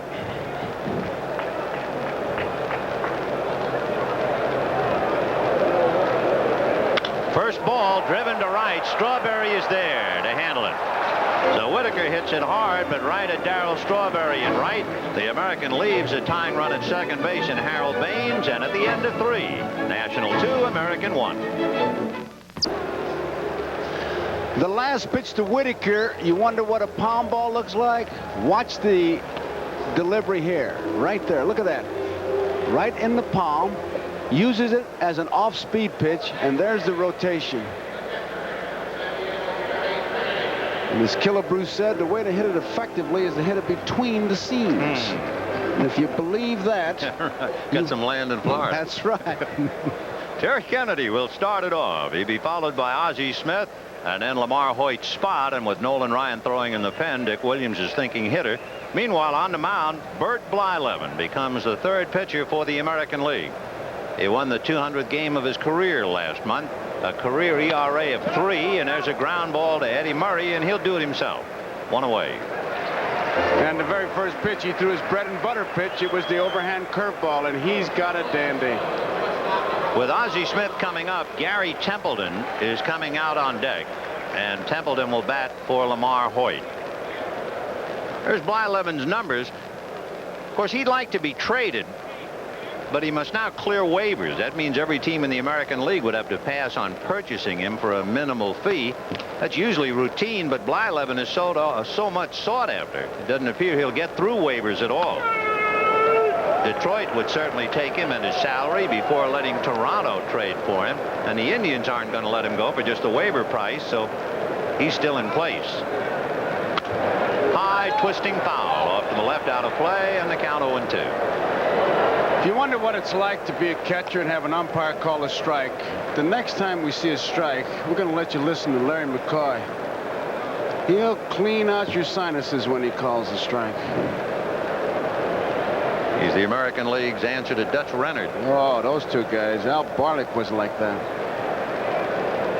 No balls, 2 strikes. Interesting confrontation here. High chopper back to the left of the mound. Barehanded by Levin, and got him. Fine play by Bert to barehand and throw. And George Brett had something to say to him. He could not have made the play if he two-handed it. It was a do or die, because that artificial surface, up it goes, and Bert grabs it barehanded in position to throw and just does get him. And Ozzie Smith gets out of the batter's box in pretty good shape. He sees a base hit in sight, and he's digging hard. Look at Jim Fry, the coach. Watch him duck it. Did you see him put his head down? So here's Gary Templeton now batting for Lamar Hoyt. Templeton banged up. He's had a sprained right ankle on Saturday.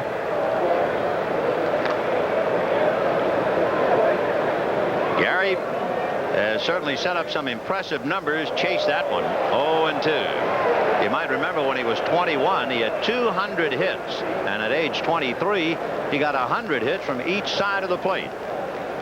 He's quite a hitter.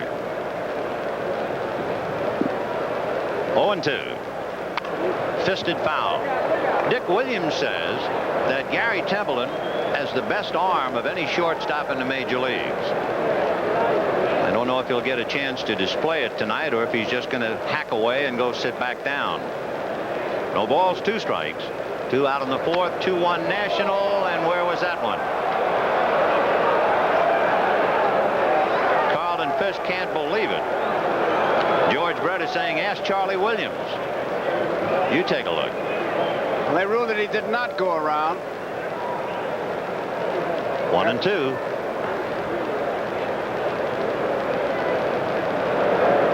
And he probably bangs it to center, and of course the American League is saying we had him struck out. So a 2-out single by Gary Templeton. Hit number 1 of Blyleven, number 6 for the National League, and the batter now, Jose Cruz.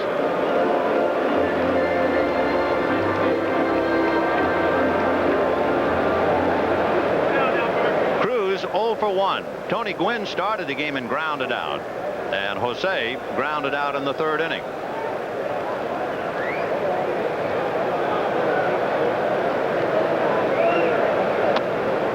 Ball 1, 1-0.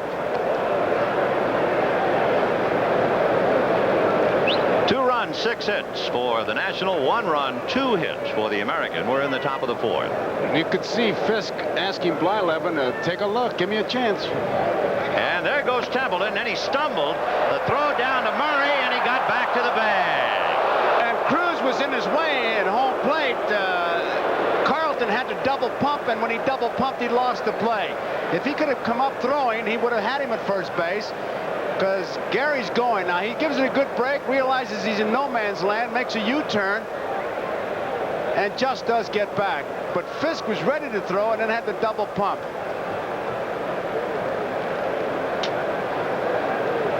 And remember, he's playing on running on a bad ankle. 3-0, the count to Jose Cruz. On deck, Tommy Hurd.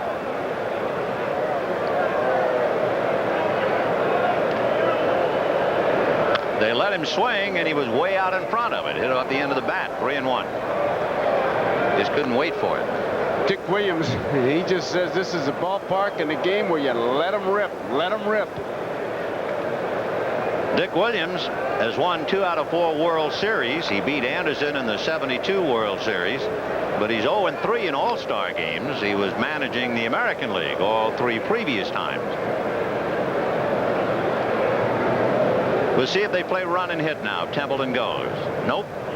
And it is ball 4 to Jose Cruz. So 2 on, 2 out, and Tommy Herr coming up. Herr has popped to short and doubled. That was in the 3rd inning, and eventually scored the go-ahead run. Hearn's always been a pretty good hitter. Of course, this year I think they really oversimplified by saying, well, he's got those 2 guys, Coleman and McGee, on ahead of him. He gets a lot of fastballs to hit. You still have to be a pretty good hitter. He's an intelligent hitter. He knows the strike zone. The big change, I guess, he's moved up a little bit in the batter's box, but he was a pretty good hitter before McGee and Coleman came onto the scene. The biggest thing for him is he's healthy. He's had 3 knee operations. So with 2 on and 2 out, Tommy Hurd trying to open it up. It's 2-1 National, top of the 4th inning. Breaking ball rolled wide to Murray. He'll overhand to Blyleven coming to the bag, and that's it. No runs, 1 hit, 2 left. At the end of 3.5, the National League 2 and the American League 1. Well, a couple of things are happening so far. First of all, we've seen the ball take the high bounce that we expected, and we've seen some extra base hitting, and we've seen some strong pitching as well. Well, everybody thought, and we're included, it would be a lot of home runs, because especially after the home run hitting contest, but the pitchers always have a way of getting to the fireworks and wetting down the fuse so it can't go off. I'll give you an idea. They played in Fenway Park, the 1 tie in All-Star history. Fenway Park, 9 innings, 1-1. 1-1. Good pitching will do it every time. It'll be George Brett, Eddie Murray, and Cal Ripken against Nolan Ryan in the 4th inning. The National League making several changes. Tim Wallach is now at 3rd base. Ryne Sandberg is at 2nd, and Ossie Virgil is now behind the plate. We'll pick them off one at a time. Brett had the scoring fly ball and grounds it to Ryne Sandberg. Over to Garvey, 1 away. If you're keeping score along with us, we're checking to see how these fellas are going to hit. That's the way they're set up defensively behind Ryan.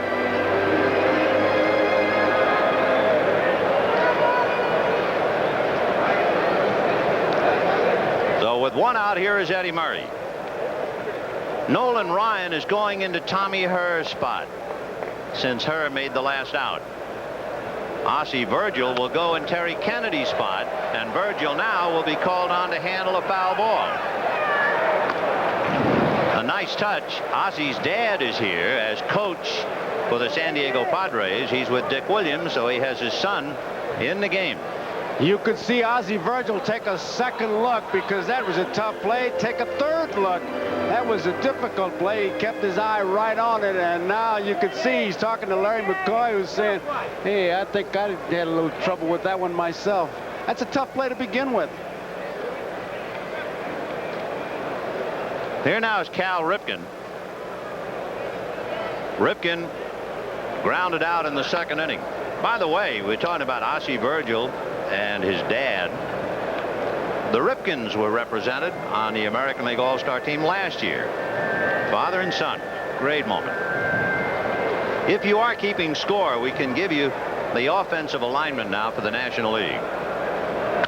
Ground ball to short. Ozzie Smith beyond the rim throws him out.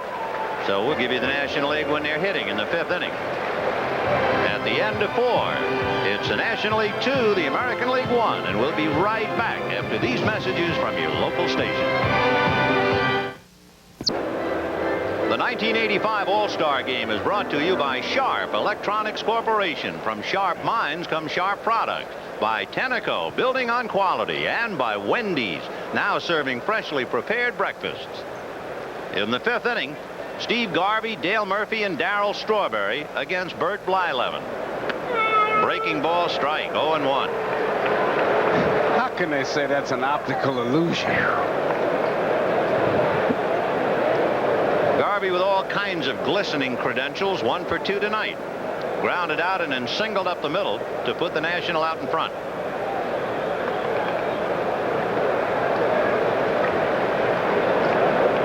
Whoop, in on the hands. 0-2. The first 2 pitches were really, when you hear people talk about a good overhand curveball, and the second one, the riding fastball in on the right-hand batter. You could see that just bore its way inside. 0-2. Ground ball to the hole, backhanded by Ripken, sets for the throw, gets him. Nice play, made it look very easy. So Cal Ripken plugs up the hole. Here's Blyleven with the curveball, the overhand curveball. Look at that arm come around. Sidearm, that was the last one he threw. Look at the follow-through where he is on the outside part of that plate. Garvey tried to pull it, and that's what you do when you try to pull it. The nice ground ball. Dale Murphy, only the second Brave to lead in All-Star voting. Henry Aaron led in 1970 and 1971. Murph popped up and doubled in the 3rd inning. Strike. Darryl Strawberry on deck.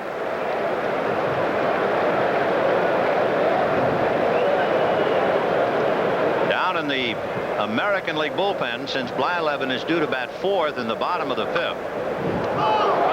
They get Dave Steve up there. If this guy gets through waivers, they're going to have to make more deals than a dealer in Vegas to get him through, I'll tell you. Maybe that's why he's wearing a beard. They're going to smuggle him through. Oh, they're going to have to at midnight. No balls and 2 strikes to Dale Murphy. Darryl Strawberry waiting on deck. Murray, Whitaker, Ripken, and Brett on the infield. Rice, Henderson, Winfield in the outfield, and Carlton Fisk still behind the plate. Blyleven is the 3rd American League pitcher. Jack Morris for 2 2/3. Jimmy Key, and now Bert.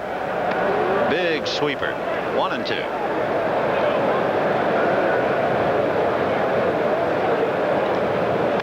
If you're interested in speeds with the radar gun, they have Blyleven throwing an 86-mile-an-hour fastball and a 73-mile-an-hour curve.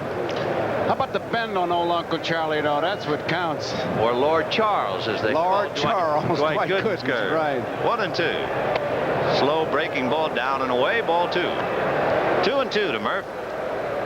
I told you about it at that Cracker Jack game. They put the gun on Stu Miller. He was throwing 12. 12 miles an hour. 2-2. Fastball punched him out. So he threw a lot of slow curves and then the express. And Blyleven picks up his first strikeout. 2 down in the 5th inning.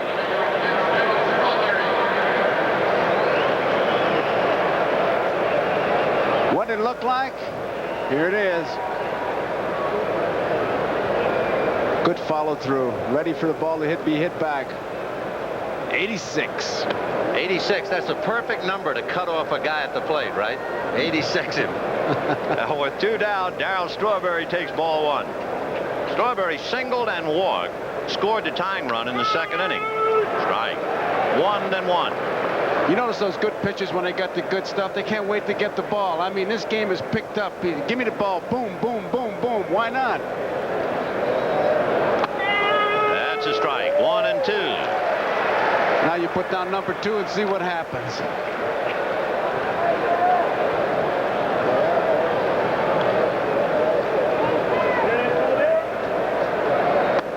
Another breaking ball. 2 balls, 2 strikes.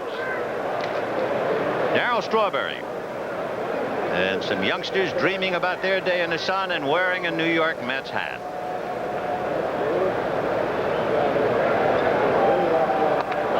All 3.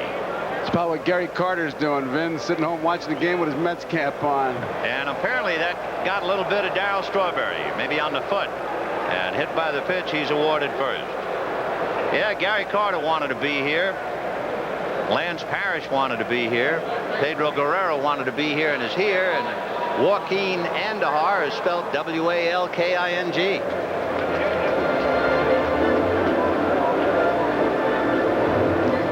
Tim Wallach will be coming up now. Remember, Wallach took over at third for Greg Nettles. And Blyleven and Fisk getting their signs squared away. Wallach had one of those great moments. He had a home run, his first major league at bat. That was way back in 1980.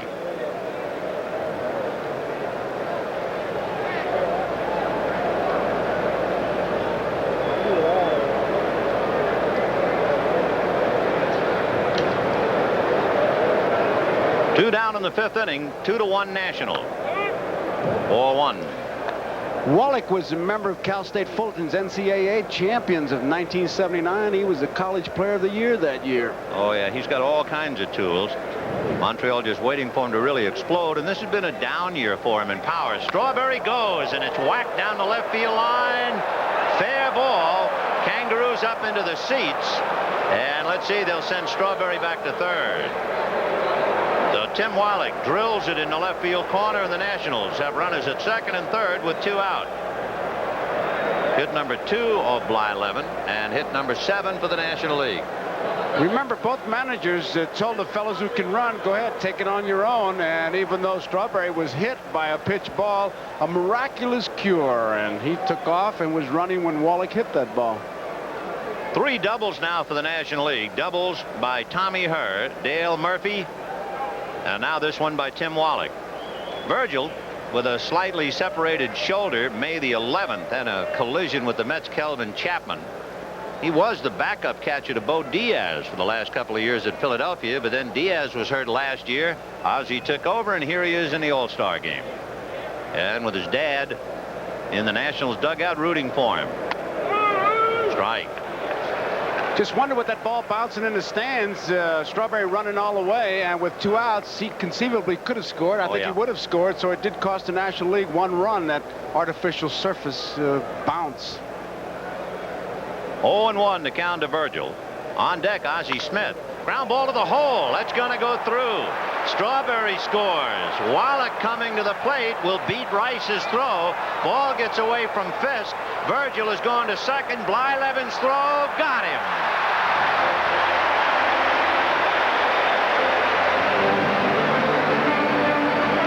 Put 2 more in the bank. And at the end of 4.5. When the big... Here's the base hit by Virgil, a good fastball hitter. He hits a curveball in the hole to left field. Rice comes up throwing. Fisk, the runner, kind of gets in the way. You can see Fisk had a weight, gets by him. Now Blyleven alertly backing up the play, bounces the ball to second base. And Whitaker puts the tag on Virgil, but 2 runs are in. So if you're scoring 7-1-4 on the throw from Rice to Blyleven, and then back to Whitaker, and it is 4-1 National in the bottom of the 5th inning. The National making some more changes with Dave Winfield at the plate. Ball 1. You now have Jack Clark at first, Willie McGee in center, Dave Parker in right.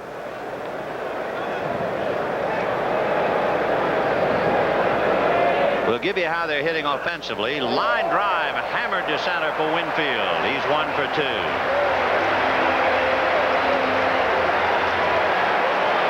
Winfield, area boy from St. Paul, singles, and the batter will be Jim Rice. Jack Clark is in Steve Garvey's spot, number 3. Willie McGee is in Dale Murphy's spot, number 4. And Dave Parker in right field is in Darryl Strawberry's spot, number 5. Jim Rice, who, of course, leads the majors in grounding into double plays most years, pitching the dirt ball 1. He set a major league record last year when he grounded into 36, so it's no shock to know he's leading the majors with 28. But, of course, he does more than ground into double plays. He can get them well with one swing. It is 4-1 National as Rice checks in against Nolan Ryan.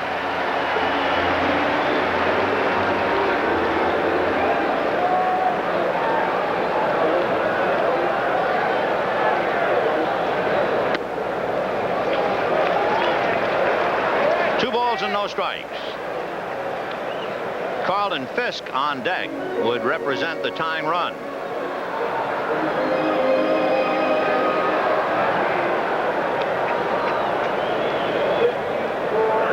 Busted bat foul. He'll have to go get another. Us bad hitters can hear that with 60,000 people screaming. It's like a celery stalk. So he's gone to the woodpile.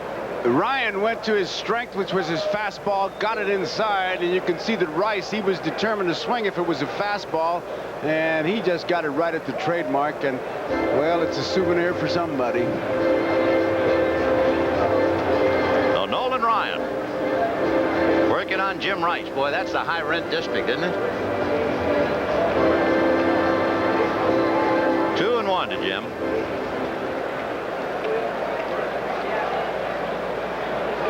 Dave Winfield at first. Nobody out.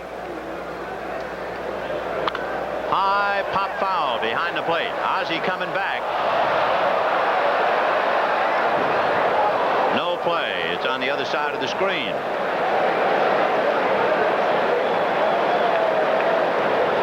Two balls, one strike. Winfield held on by Jack Clark.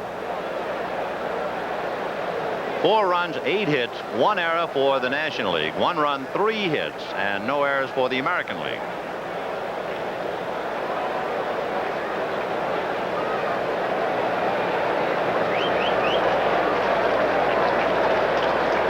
Two and 2 to Jim. Fly to right field in the second inning. He was a little late on a fastball after wrestling a few Lamar Hoyt curves. 3-2. Nolan Ryan, he is indeed phenomenal. He's throwing as well, I think, now, if not better than ever. And he is 6-1 in the Astrodome with an ERA of a little more than 2.5, so he likes to pitch indoors. Foul back.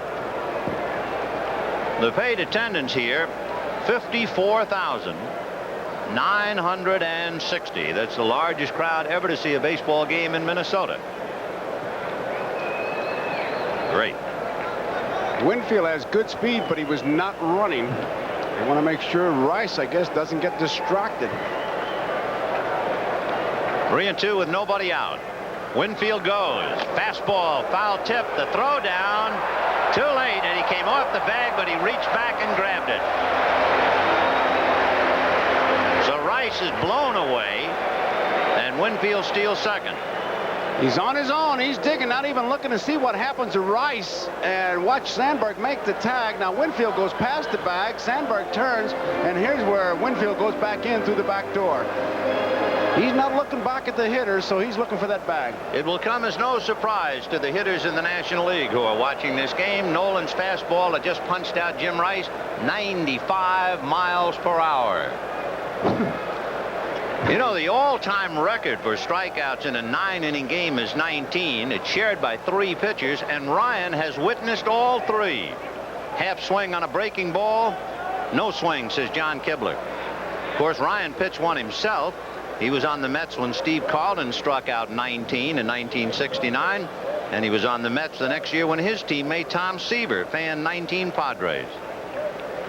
You're looking at a man who's had 19 games where he has struck out 15 or more, if you can imagine that. Most pitchers never strike out 15 in a game, and he's done it 19 times. 1-0 to Fisk. With Blyleven due up, they have Cecil Cooper out on deck. 1 out in the 5th inning. There's Coop. 4-1 National League. Ryan, of course, reached the 4,000 strikeout mark last Thursday night against the New York Mets. 2-0. Fastball, and that's hit into left center field.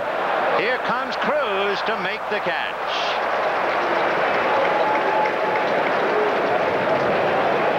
That's a whole lot like the ball that was hit by Murphy that Henderson had to wait for. It was a big swing, wasn't hit that hard, and Cruz broke a little bit late and then made the play. Cecil Cooper, a left-hand hitter coming up. And of course, Sparky Anderson still has sitting on the bench Wade Boggs, Don Mattingly, and Ernie Witt to hit left-handed.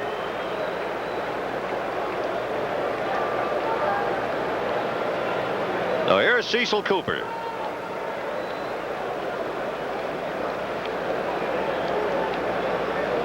He really tailed off in home runs, and it could very well be just the sign of time taking its toll. 1 ball and no strikes. He went from 30 home runs in '83 to 11 last year, 5 so far this year. He has Winfield at second with 2 out. 4-1 National in the 5th. When you talk about unique stances, you certainly have to talk about Cecil Cooper.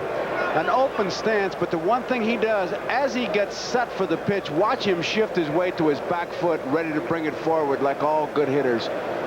There it is, coming back with it. That missed. He had 7 straight years where he hit over 300, and of course in 1980 he hit 352 and finished a distant second to George Brett, because that was the year Brett hit 390, and along the way he's picked up 2 Gold Gloves. 4-1 National, 2 out, Winfield at second in the 5th. So Cooper draws the walk, and Ricky Henderson will represent the tying run with 2 out and 2 on. Henderson has singled to center, grounded to short, 1 for 2.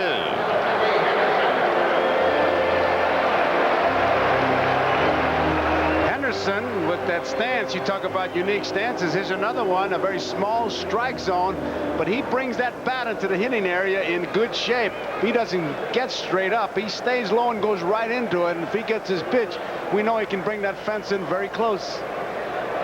So Winfield at second, Cooper at first, 2 out. Ball 1. So Ryan now just missing. You have Cooper at first, Winfield standing right on top of the bag, and 2 out. Ryan pitching his second inning after Lamar Hoyt went the first 3 and allowed 1 run. 1 ball, no strikes.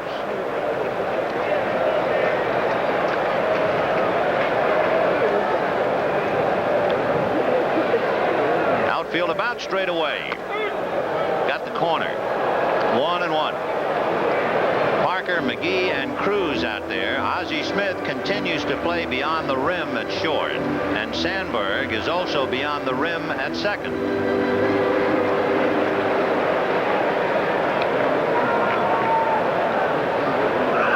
Whoa, fastball driving him out of there. A little smoke on that, baby. When you can make the catcher's mitt that Ozzie Virgil is using, when you can make that pop, you're really throwing. The gun had him at 90 because that thing is just a big pillow. It's an undersized pillow is what it is.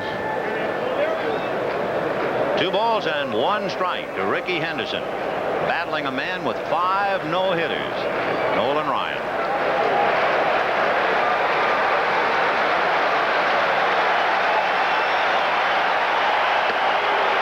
Ball 3. And this big crowd comes alive now and hold everything. It got the corner. So Henderson, as McCoy, it seemed like he had already let the pitch go, and then the right hand came up. So checking to make it 2-2.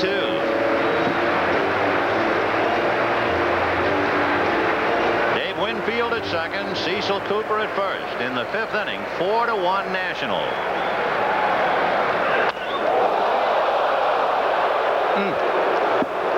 That was just a pitch he wanted to come inside, but I'll tell you something, that is about as effective a fastball as you want to throw. 92 miles an hour, and Ricky's ready to hit it, and then he says, let's get out of here, let's get on the boat and take off. I mean, he goes straight down, and now you have to go up knowing you have to face him one more time.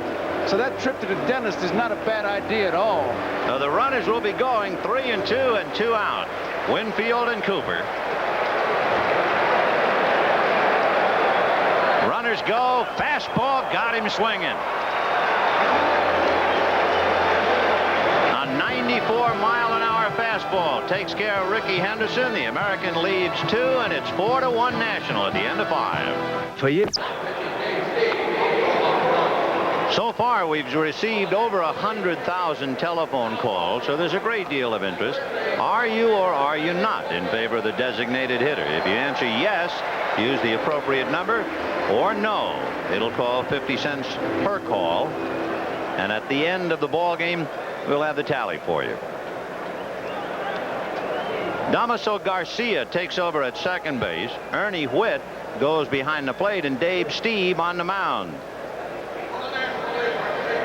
If you are keeping score, put Damaso Garcia in Whitaker's spot.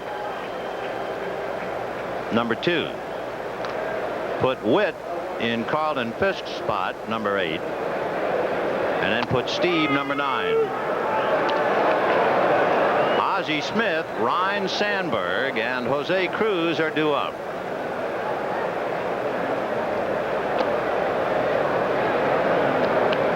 Down in the National League bullpen, Fernando Valenzuela begins to loosen up.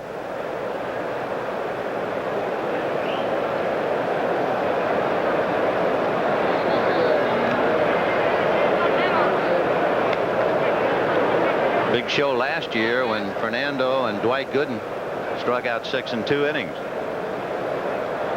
Talking about strikeouts, that's one thing Ozzie rarely does. About 4% of the time is all. Lifts a fly ball, slicing the left center, moving over is Henderson. The 1 down, and Ryne Sandberg coming up. Again, if you're wondering about Steve, his manager Bobby Cox says outstanding fastball, good command. His best pitches is slider and fastball. And he's got an overhand curveball that he throws to left-hand hitters, and he'll come 3/4 to a right-hand hitter, and then he throws what Bobby calls a dead fish. And when he throws that, I wait to see what happens, because in the middle of the pitch, I'm going, oh. Rhino, as they call him at Wrigley Field, ball 1, 1-0.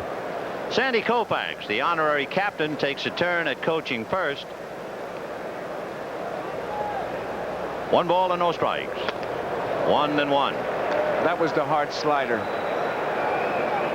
Bob Lillis still over at third. Dave Stieb is pitching as many All-Star games as the other 7 American League pitchers combined. 1 ball, 1 strike. Good fastball. You might remember, unfortunately, that Dave Stieb was forced to hit in an All-Star game in Cleveland. Struck out on 3 pitches against Bruce Sutter.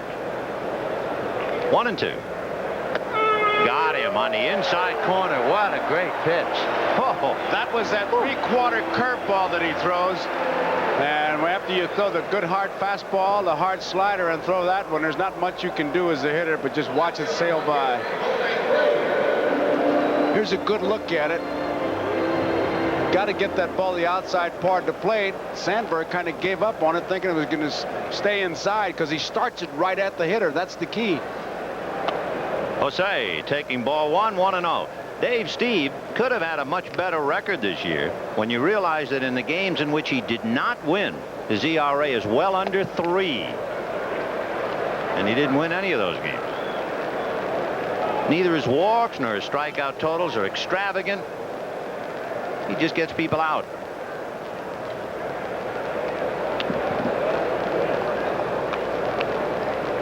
One and one, now 2-1. Donnie Moore begins to throw in the American League bullpen.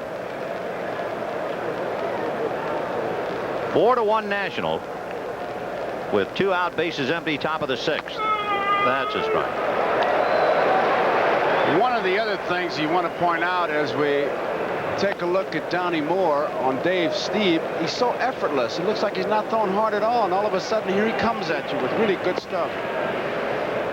2-2. Tell you how tough he is. In his last 11 games, Steve's earned run average is 1.1. And he has a record of 6-2. You figure he'd certainly be undefeated. So 3-2 the count to Jose Cruz. 2 outs, 6th inning. National 4 runs, 8 hits. American 1 run, 3 hits. Fastball, and he missed with it. So Nolan Ryan is due up. He is taking the windbreaker off, and Noli will come up and hit. Looking back at the dugout all the while. You know, I'd like to remind our viewers who will be selecting the NBC Light Beer from Miller Player of the Game at the conclusion of the ball game. We have a long way to go. Ryan is hitting in the number 2 slot. And Jack Clark is on deck.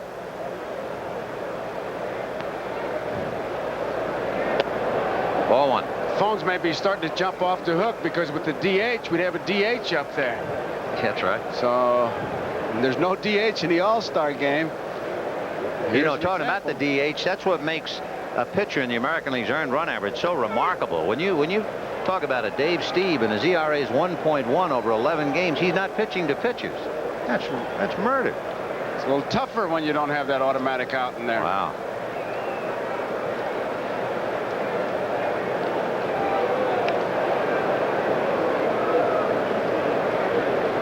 Cruz at first with 2 out in the 6th inning.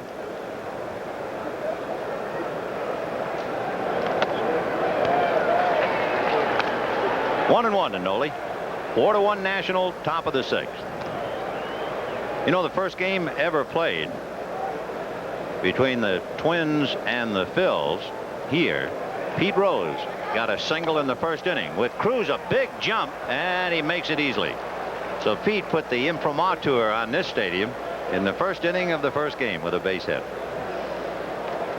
He's got a big jump, but he was tempted to go. I think Steve said, well, with Ryan hitting, why would he want to steal? But then again, if he gets thrown out, you might make a move. So it wasn't a bad play. Even if he doesn't make it and he makes it, well, he's got a chance maybe with a bloop or a flare, pick up another run.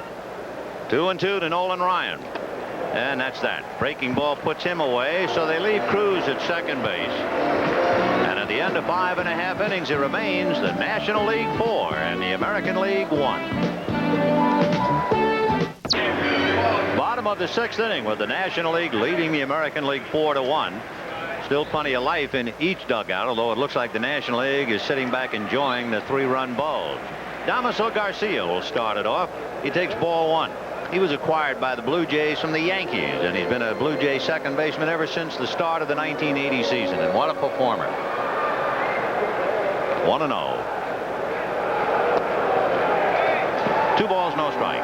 You know, Damaso kind of steps in the bucket, bails out, is what they say, as Sparky's kind of making a little bit of a speech in the dugout and going to make some changes. But watch where his bat is. His bat is still back. He's still able to hit the ball, although he is bailing out. Watch that front foot. He rarely walks. This is very interesting. He's ahead 2-0. And he promptly lifts it to right center. Parker is digging, and he will make the catch for the out. We asked Pedro Guerrero how come he was here knowing that he couldn't play. His reasons make a lot of sense. Well, the way I feel is that, you know, I come down to this game to represent the Dodgers, but not only also, I also represent my family and my country. So there's something that you can miss, really. So the Dominican Republic is well represented by Pedro Guerrero. Did you see that zinger that Dick Williams gave Joaquin Andujar in the press conference? No. They said to him, Andujar's not coming to the All-Star game. He said, I don't care. I'm just glad he was there the other night when we beat him. Makings of a feud. Yeah. There's Dick eating his sunflower seeds. 2-0 the count of George Brett.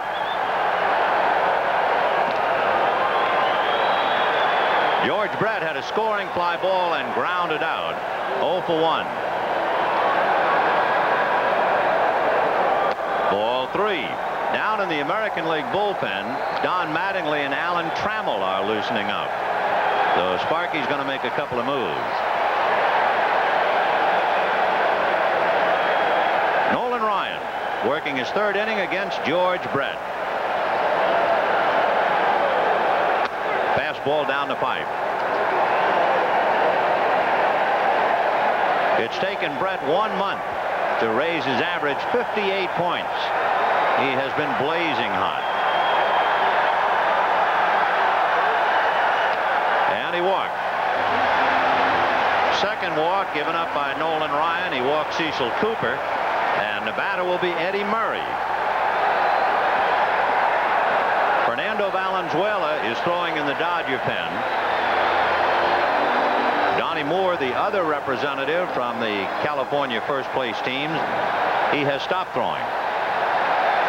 And I don't care what the gun says, and I don't care how fast he throws. You can't keep shooting fastballs by guys like Murray. That's a strike. Eddie Murray with 525 RBIs as the most in baseball during the 80s. And all you had to do is watch him hit those home runs in the home run hitting contest. It was scary. With that kind of a swing, he hit the speaker. How high is that speaker, John? 140 feet high. I tell you, he hit some, I think by cab was about $8.40. Way up in the upper deck in that home run contest. Crowd coming alive with a wave. With that billowing roof, you feel like you're under sail and underway. Ball one.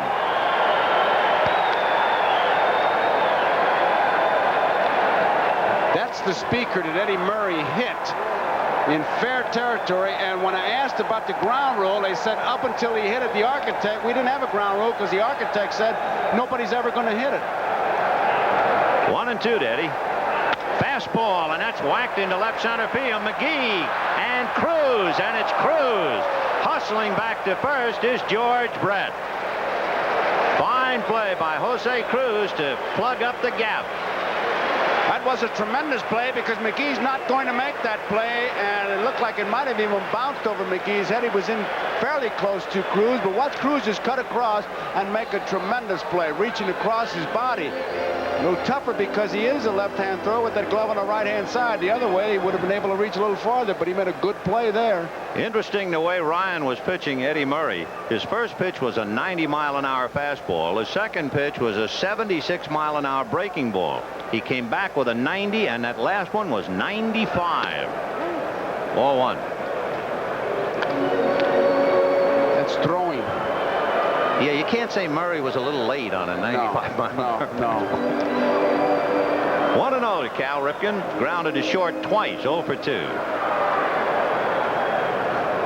Brett at first, held on by Clark. 2 out. Breaking ball, 2-0.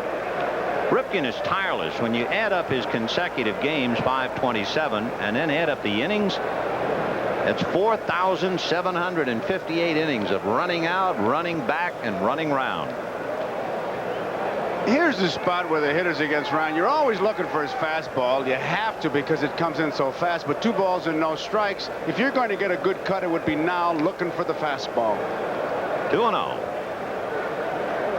There's the fastball, hit back a third, smothered by Wallach. No play, but he took an extra base hit away from Ripken. You talk about keeping your nose in the game. He got a face full of rug on that play.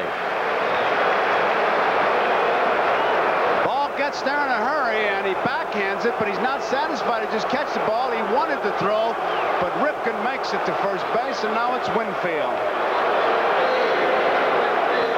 To show you what it means to be an all-star, Cal Ripken pulled a 94-mile-an-hour fastball, and only a dazzling play by Tim Wallach prevented it from being an extra base hit. Think he was looking for it? Oh, yeah. 2-0, 2 breaking balls, the Express.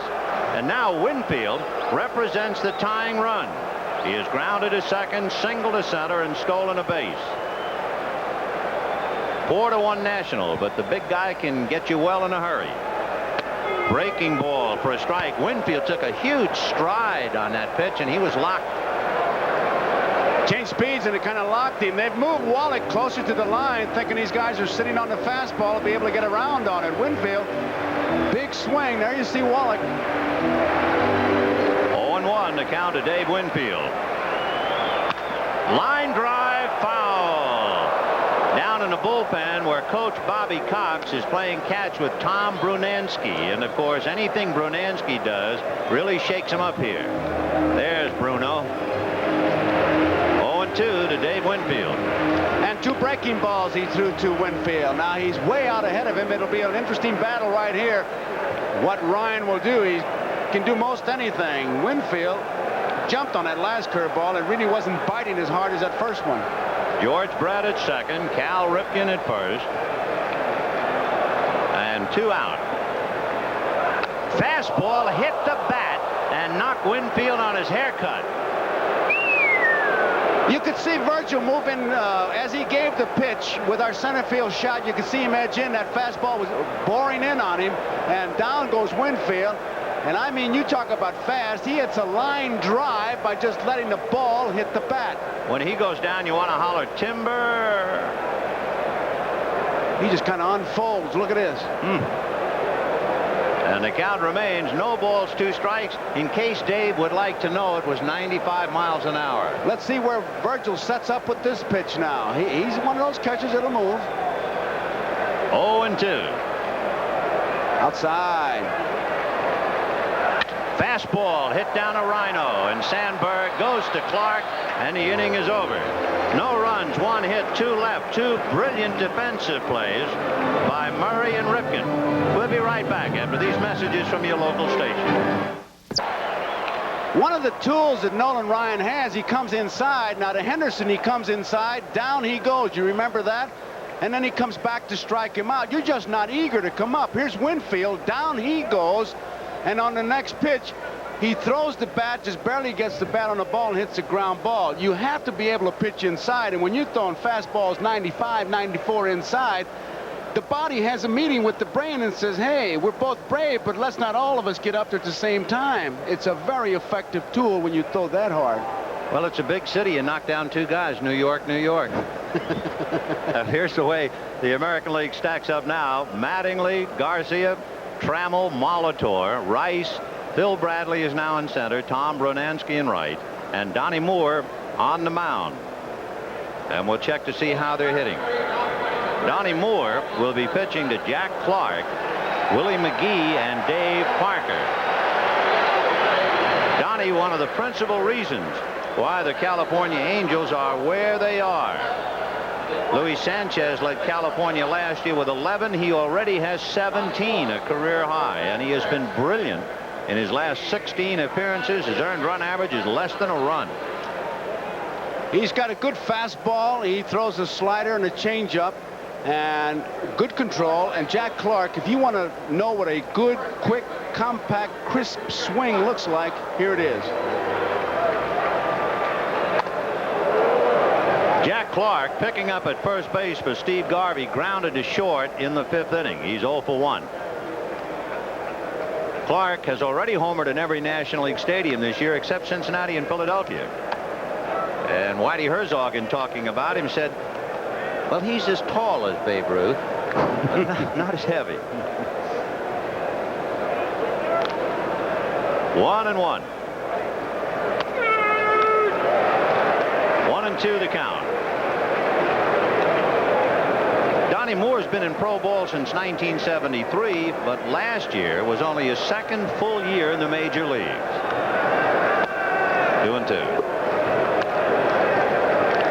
Donnie Moore was a long reliever until last year when he had 16 saves for Atlanta. But when the Braves got Bruce Sutter, well, they left Moore available in the free agent compensation pool.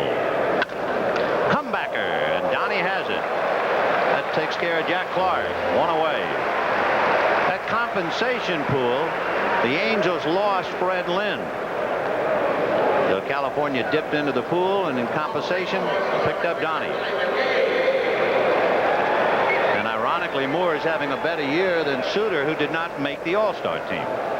McGee has pretty good power, but he's got great speed and a gap hitter. Strike to Willie McGee. If he hits one between the outfielders, it's really going to be a race. He leads the National League in triples with 10. 1 ball and 1 strike. If you are keeping score, Paul Molitor is hitting first. Phil Bradley is hitting third. There's a two-hopper down to second base to Garcia, who throws him out. Tom Brunansky is hitting in Eddie Murray's spot. Alan Trammell is hitting in Ripken's spot.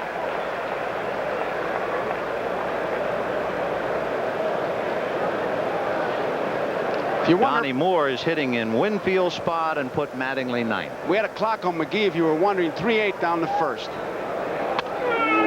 Strike.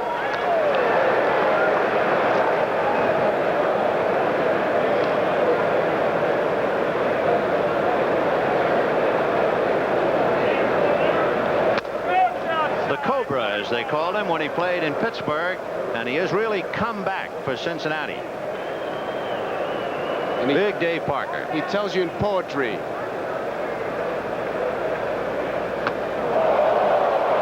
It won't fit after that swing, but he says, no beard, new city, but my swing is still pretty.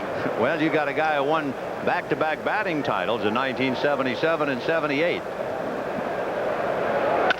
Big chopper to second to Garcia, over to Mattingly. So the National League has set down an order for only the second time in 7 innings. Right now, talking about 7, here's another edition of the 7th inning stretch.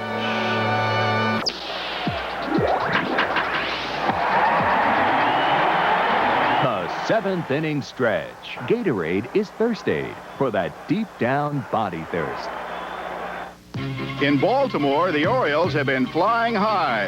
One reason why, a homegrown hero who's played every inning of every game for more than 2 seasons. This junior member of the Orioles plays a major role.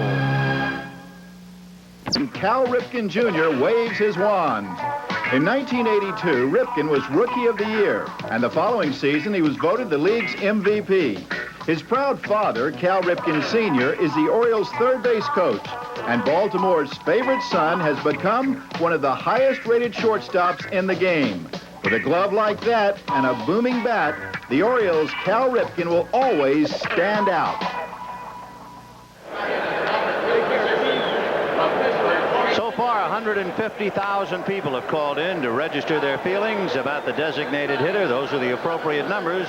Whether you say yes or no, it will call you 50 cents per call, and at the end of the ball game, we'll give you the total and how it is broken down.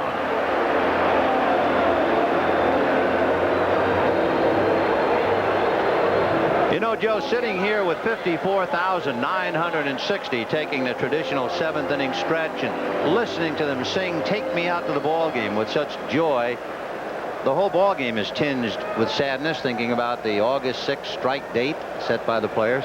Well, everybody around here, you like to be an optimist and think that it won't happen, but we'll have to wait and see. There's not very much we can do except sit and wait.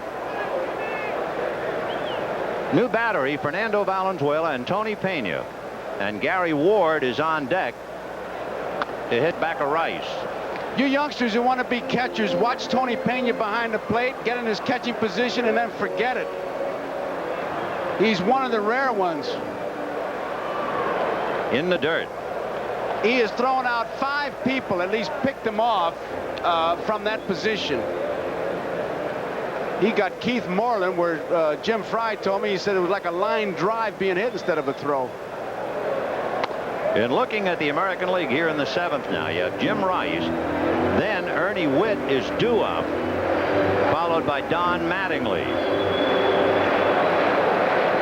Gary Ward is out on deck as Rice draws a walk.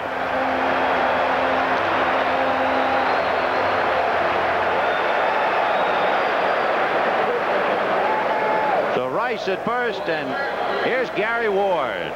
And a sweet return in the All-Star game to Minnesota for Gary.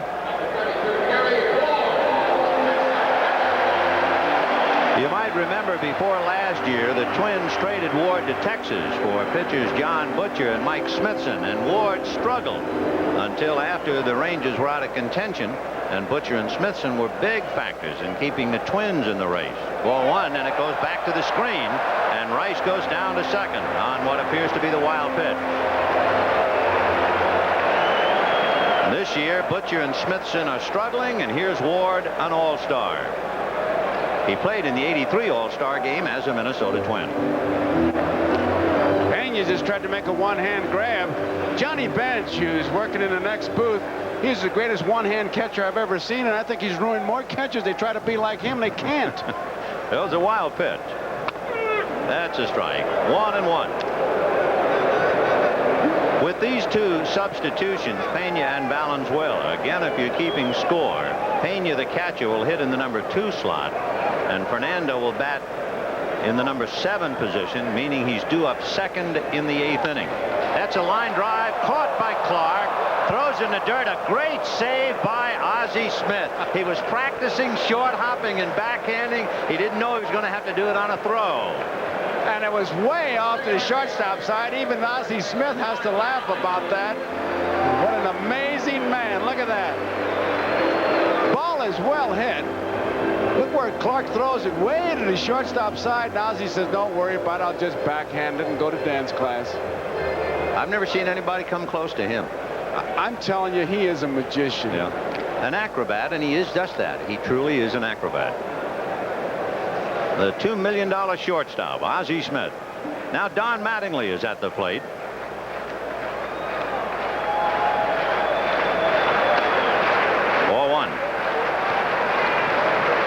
Mattingly last year became the first player to lead his league in batting and fielding. He had his string snap, but he's hitting over 300 again. You know how far back it goes to do that? 1888. A drive to right center field and deep. Willie McGee on a dead run. He one-hands it. Ward goes to the bag to tag. Ozzie's going to be the relay to Wallach, and it hits the runner in the back. Rice is safe at third. They had a chance to get him. Ozzie Smith's throw just hits Rice. Good relay throw. Look at here. Plenty of time.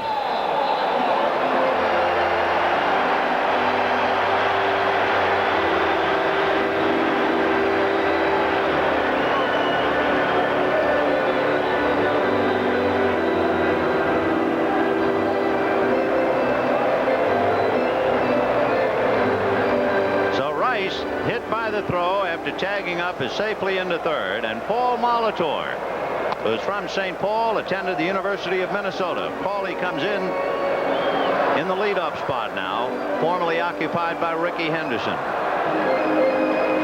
Rice at third with 2 out, 4-1 National League, bottom of the 7th inning. Pop foul off first base. Clark comes over. Pena has a look, but it's way back in.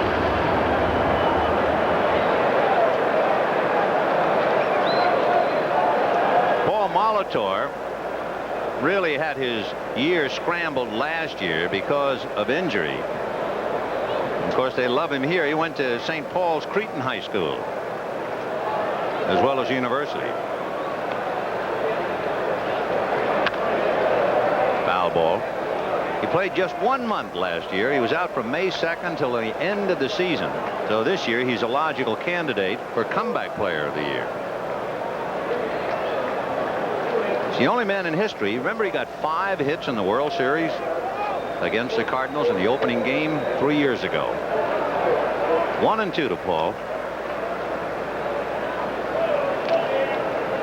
So Fernando Valenzuela, who figures to just work 1 inning. He's backed up by Jeff Reardon in the bullpen, and that's why he is hitting where he is. So he's due up second in the 8th inning. And he punches out Molitor, and that's that. Strikeout for Fernando, a man left at third, and at the end of 7 it remains the National 4, the American 1. You know, I believe in old-time values. When something works, you keep doing it. In 27, my dad took me to my first ball game. The crowd, the excitement. I took my son in 52. Now we bring his kids. Hey, come on, we're going to be late for the game.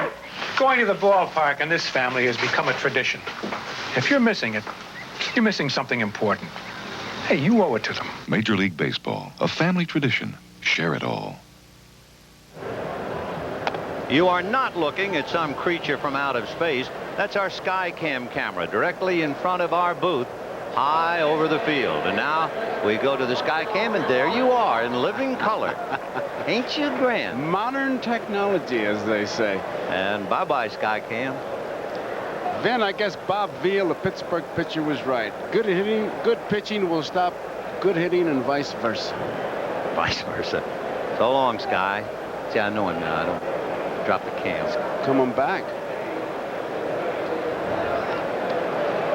He's going to give us a shot. The area viewed straight down on home plate. Tim Wallach, who made a brilliant defensive play on that ball hit by Ripken in the 6th inning, will lead it off. On deck, and this place will go wild, I'm sure, is the man who got the first hit in the Metrodome ever, Pete Rose. There he is, the oldest non-pitcher to ever play in an all-star game. The previous record, Carl Yastrzemski. We ought to measure the decibel level with Rose and Brunansky when Brunansky comes out. Yeah, that's right. Those two will put us right out. By the way, you wonder, slowly but surely now, Sparky Anderson has run out of non-pitchers. The only man he has left on the bench would be Wade Boggs, because Gedman is behind the plate. And Wallach goes back to the dugout. And here comes Pistol Pete, batting for Valenzuela.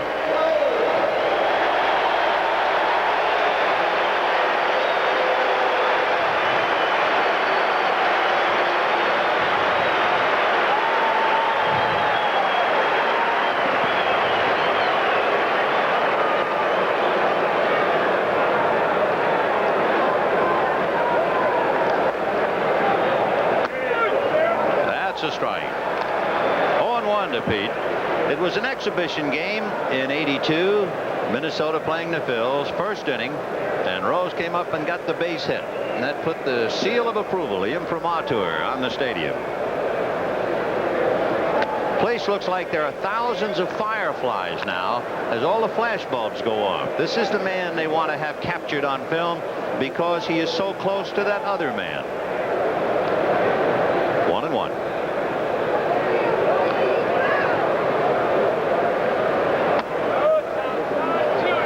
2 balls, 1 strike.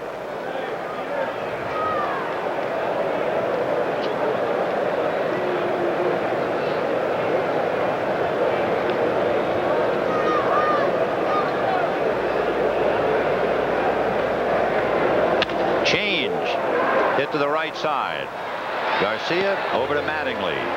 So Rose rolls out. 2 down in the 8th inning. And Ozzie Smith coming up, and Pete comes off the stage.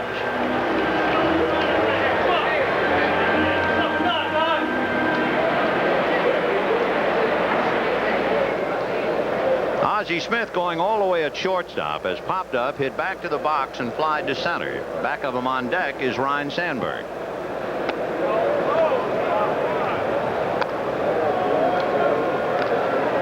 Gedman behind the plate is quite a story. Described along with Wade Boggs as a workaholic, just working every day with Coach Walt Riniak, both in hitting and catching, and here he is, the All-Star team.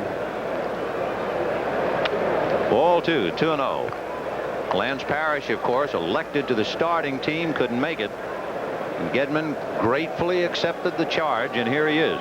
It's been Fisk, Witt, and now Gedman. Fastball fouled away. 2-1. Fisk was telling me that in spring training when he was with the Red Sox and Gedman was there, he said, that kid asked me every question possible about catching. I don't think he missed a one. He wanted to just be a catcher so badly. He was not drafted. The Red Sox signed him as an amateur free agent. That's quite a story. There he is, Carlton Fisk, along with Jay Howe. 3-1 to count.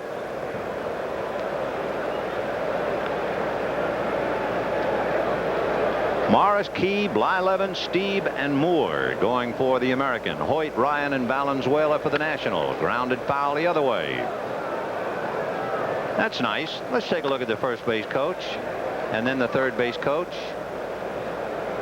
if we can. Jack Kroll coaching at first. Nice to see him over there. And over at third, and what a nice night for him, Ozzie Virgil Sr. Foul back. So we've had 5 National League coaches, including Sandy Koufax. This telecast, presented by authority of Major League Baseball, may not be reproduced or retransmitted in any form without the express written consent of Major League Baseball. Drive to center, and going back for it is Phil Bradley to make the play.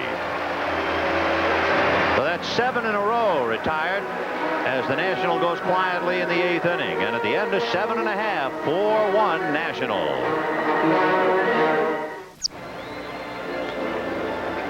Damaso Garcia followed by Phil Bradley and then Tom Brunansky in the 8th inning against right-hander Jeff Reardon, who has picked up the nickname the Terminator of late. Stopping ball clubs, he leads the majors with 22 saves. Ball 1. Jeff Reardon.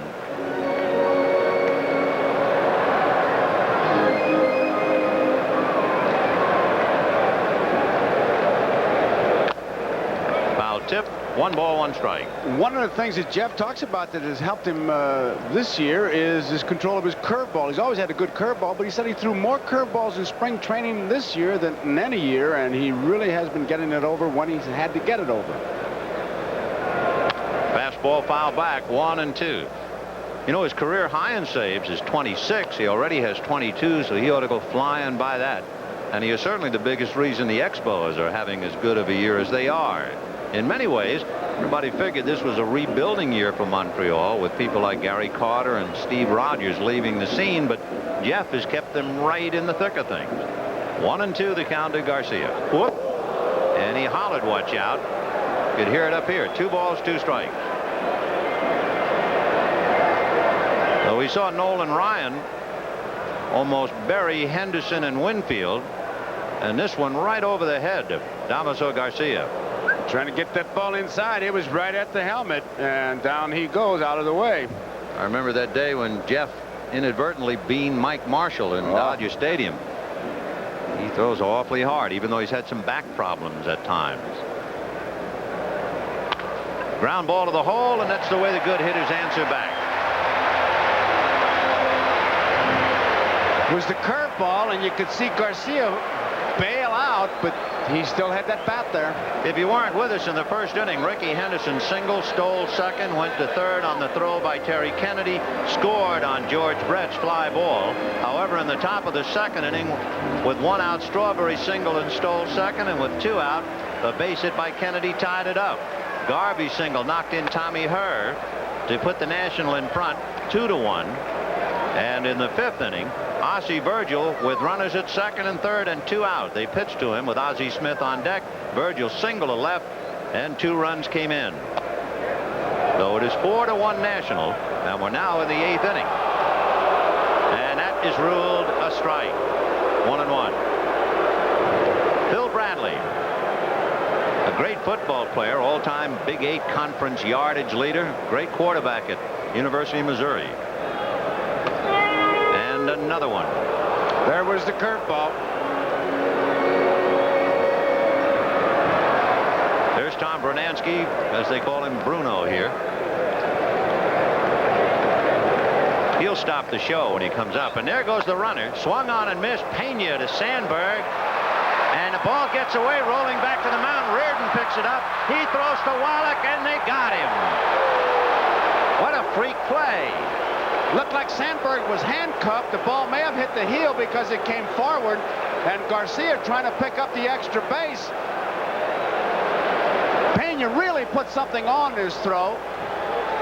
Watch it just pop out, and Sandberg really doesn't know where the ball is, and Garcia, for some reason, tries to pick up the extra base. But listen to the crowd. Here comes Bruno.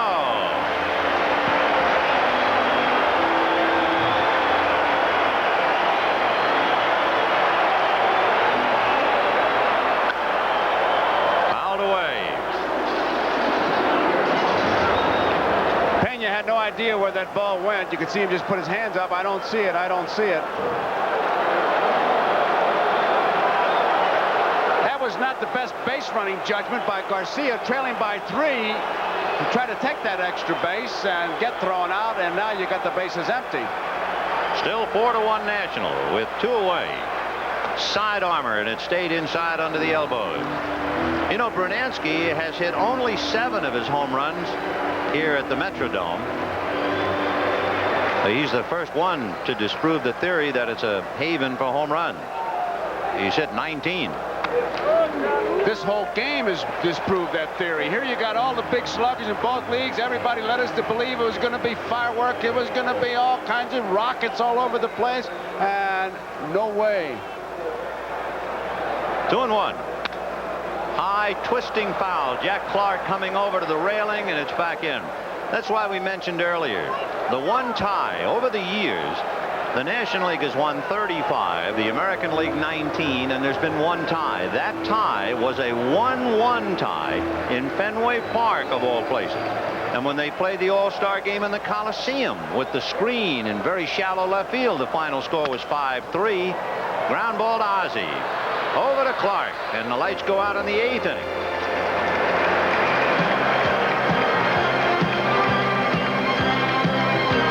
At the end of 8, the National 4 and the American 1. Yeah.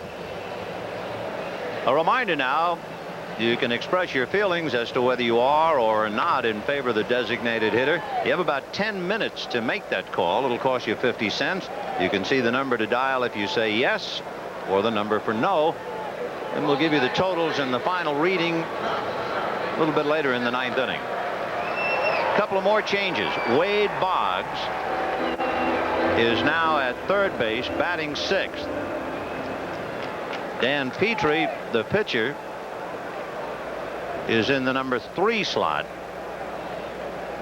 And Paul Molitor has gone from third base to center field. Petrie has an outstanding slider and an above-average fastball.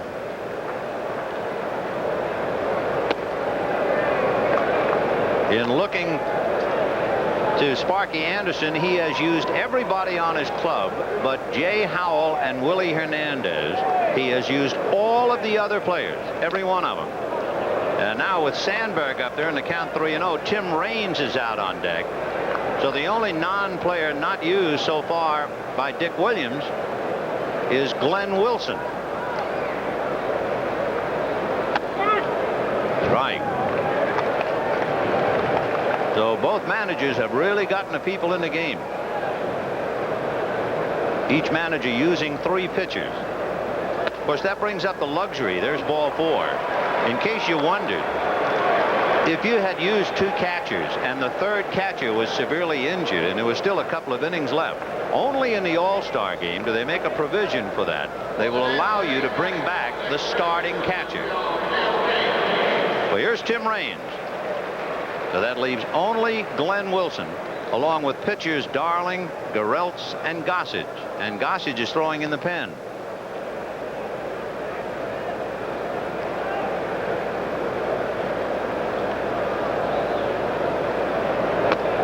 Ball 1. 4-1 in favor of the National League. We're in the 9th inning. There's the Goose heating up under the eyes of Harry Dunlop down in the National League bullpen.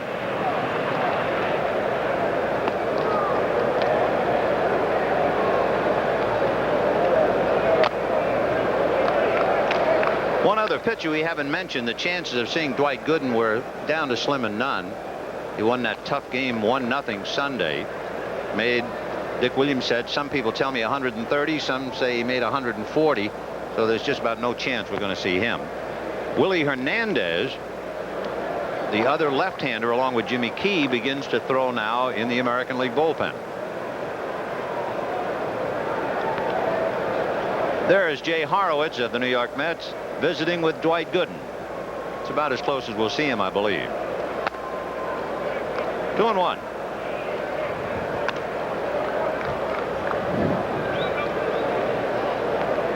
Two and 1 to Tim Raines against Dan Petrie. Morris, Key, Blyleven, Steeb, Moore, and Petrie.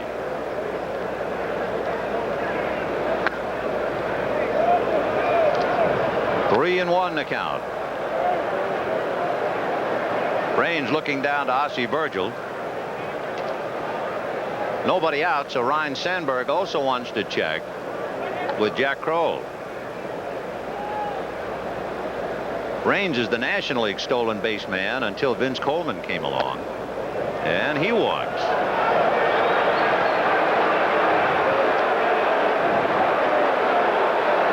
So Dan Petrie walks Sandberg and Raines, and that'll bring up Tony Pena. I think we mentioned this once on the Game of the Week. Tony Pena had a recent 3-day road trip. If you can believe it, it's true. He says he broke 12 bats in 3 games. And in 5 of the broken bats, he got base hits. And then we saw him play, and he broke his bat and got a double. Then Nobe Kawano, the Dodger clubhouse man, said, you know, I heard that. He said, Rex Bradley of the Louisville Slugger people once told me that the year Billy Williams led the American League in hitting, Billy Goodman, 1 bat. All year? All year. That's incredible. Well, that's the rumor. Fouled away. Pena wouldn't believe that story, I know. No. You're breaking that many bats. You're breaking a couple of them, taking them out of the rack. Tony is also baseball's answer to Sammy Davis Jr. If he ever had a collision with Pascual Perez, there's so much gold chainery out there, it'd take about an hour to unravel them. He's got about 5 of them. I checked them. 0-2 to Tony. Sandberg and Raines out there, and Pena goes fishing. Down he goes. So strikeout for Petrie, and the batter is Jack Clark.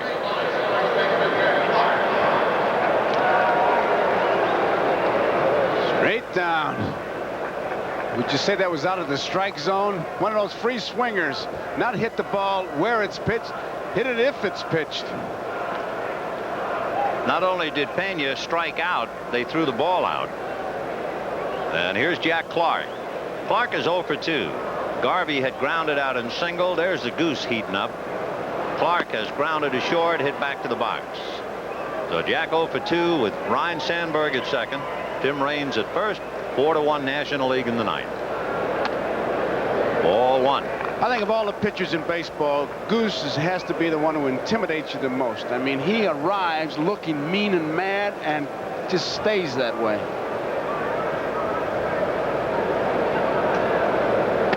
You know, you just saw that note about Jack failing to hit home runs in only 2 ballparks this year. He is the sign for the Cardinals as we see Gossage head for the dugout. In games in which Jack Clark has homered, the Cardinals are 14-3. So if he hits one, Whitey just sits back and thinks about bass fishing. 2-0. So Petrie now is struggling. And Clark looking down to Ossie Virgil to see if they let him rip one. Oh, no need to look. If Virgil gave him the take sign, I think we'd see a fight between Virgil and Jack Clark. 3-0, 2 on, 1 out, and National leading the American 4-1.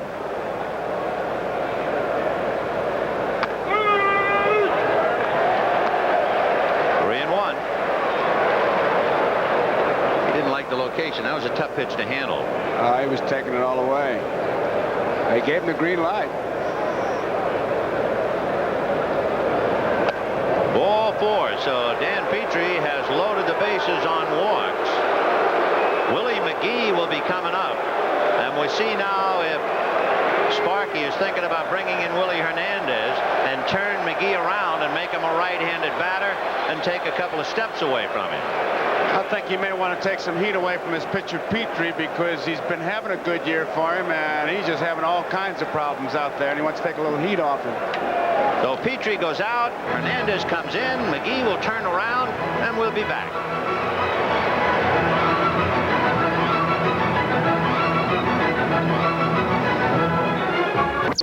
The bases are loaded in Minneapolis, but who would ever forget Comiskey Park in Chicago and Fred Lynn.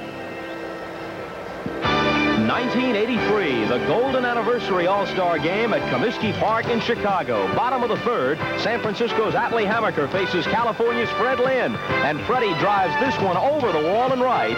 for the first and only Grand Slam in All-Star history. It helped put an end to an embarrassing 11-game American League losing streak. They topped the Nationals 13-3.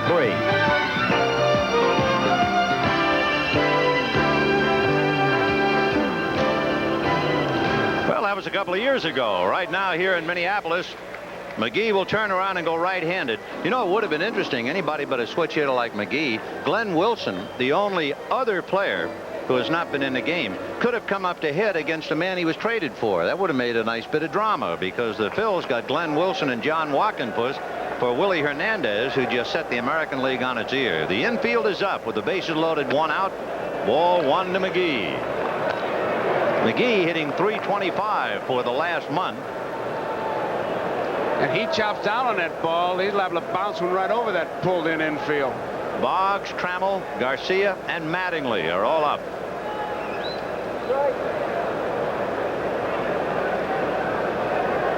One ball and no strikes. Dave Parker is on deck.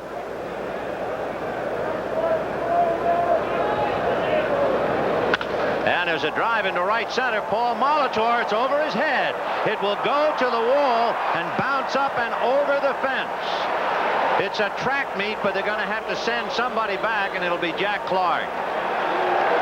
They will send Clark back to third on what is a ground rule double for Willie McGee, but he would have chased everybody home otherwise. That would have easily been a triple, a possible inside to Parker the way McGee can run. So they bounce, and Molitor gives it a chase, no chance whatsoever, and watch that thing just jump its way right out of this ballpark. Look at that high hop. Well, for Sparky Anderson, that goes under the heading of the best laid plans of mice or men. It took McGee a little more than 7 seconds to go from home plate to second base. Infield still up, first base open. Dave Parker a strike. 6-1 National League.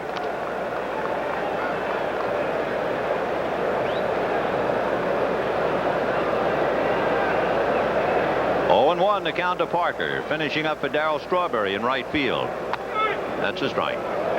1 out in the inning. That was Pena who struck out on a pitch in the dirt.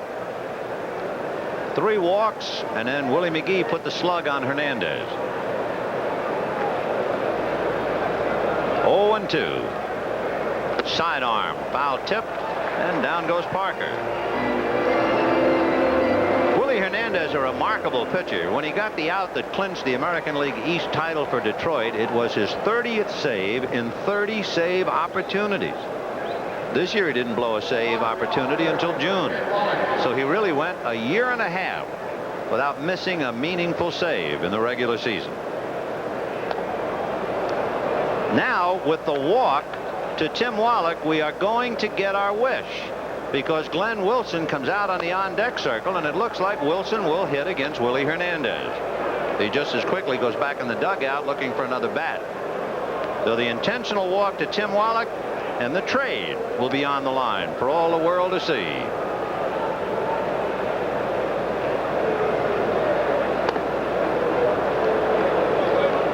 So the bases are loaded, and here's Glenn Wilson. Wilson just found out recently that he had an astigmatism, and he's been wearing glasses this year.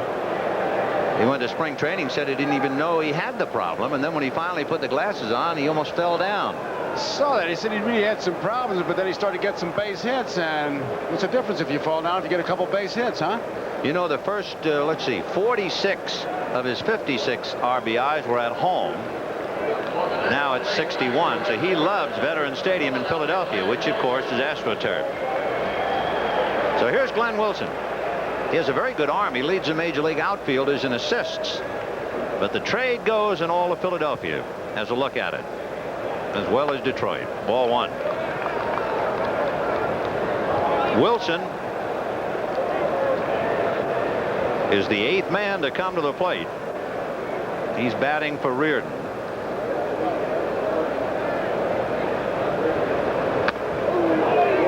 One and one.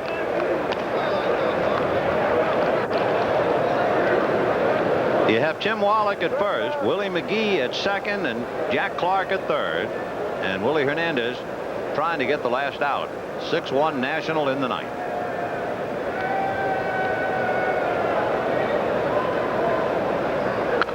Fouled away. To give you an idea of what's been going on here, the number 7 spot in the National League lineup has had Kennedy, Virgil, Pena, Valenzuela, Rose, Reardon, and Wilson, all in that one spot. I'm glad I'm not making the box score for this little beauty. Whoa. The scorecard looks... Oh.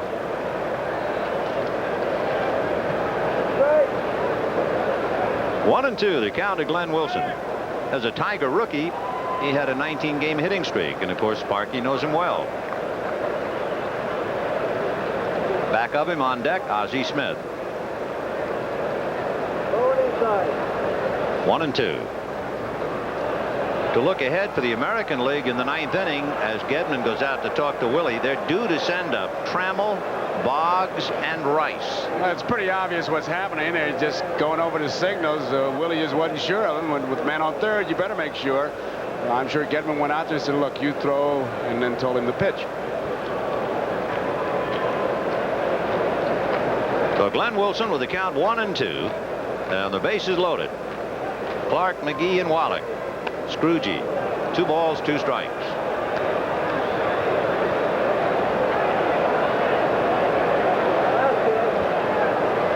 $54,960 here at the Metrodome.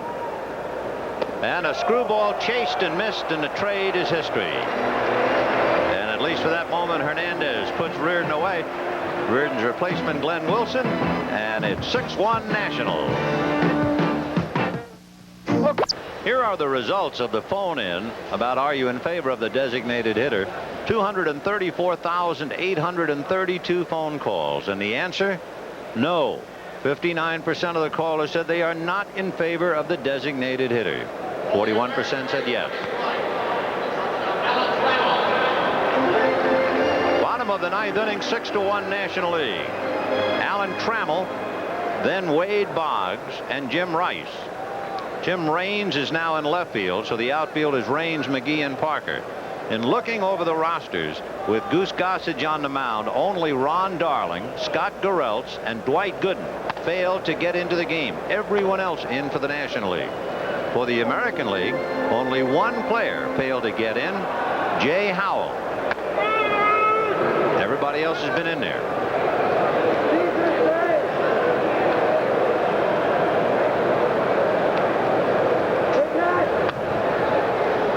Goose Gossage has appeared in the All-Star game with 4 different teams, beginning 10 years ago with the Chicago White Sox, then with the Pittsburgh Pirates, the New York Yankees, and the San Diego Padres.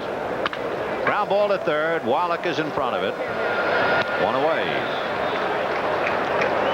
The executive producer of NBC Sports is Michael Weissman. The coordinating producer for NBC Baseball, Harry Coyle. The telecast of tonight's All-Star game has been produced by George Finkel, directed by Harry Coyle. Pre-game produced by Les Dennis. Pre-game and replays directed by Andy Rosenberg. Skycam director John Gonzalez. Technical director Lenny Stucker. Here's Wade Boggs. He comes into this game with a 20-game hitting streak, tying Don Mattingly for the major's longest of 85. The Goose hasn't thrown anything but fastballs. All you got to do as the catchers remember to put down one and break in a new glove. 2-1 to count. No strategy here. I mean, he's playing good old country hardball. Give me the ball and fire. Here it comes. Foul back. 2 balls and 2 strikes to Wade Boggs. Jim Rice, the only American leaguer to go all the way from start to finish, is on deck. The only National Leaguer to go start to finish is the shortstop Ozzie Smith. 2-2.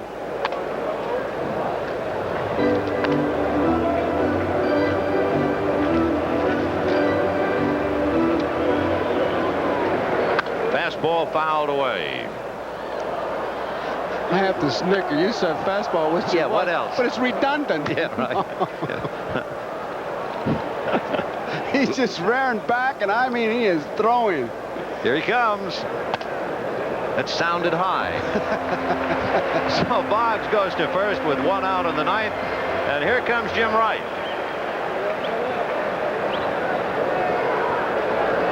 Show you how important Gossage has been. He has played on 4 first-place teams in the last 7 years. And now he goes up against Jim Rice, who is flying to right, struck out, and walked. Big RBI man. Ball 1. These days, a team looks like it just cannot win unless they've got that big man in the bullpen to stop them.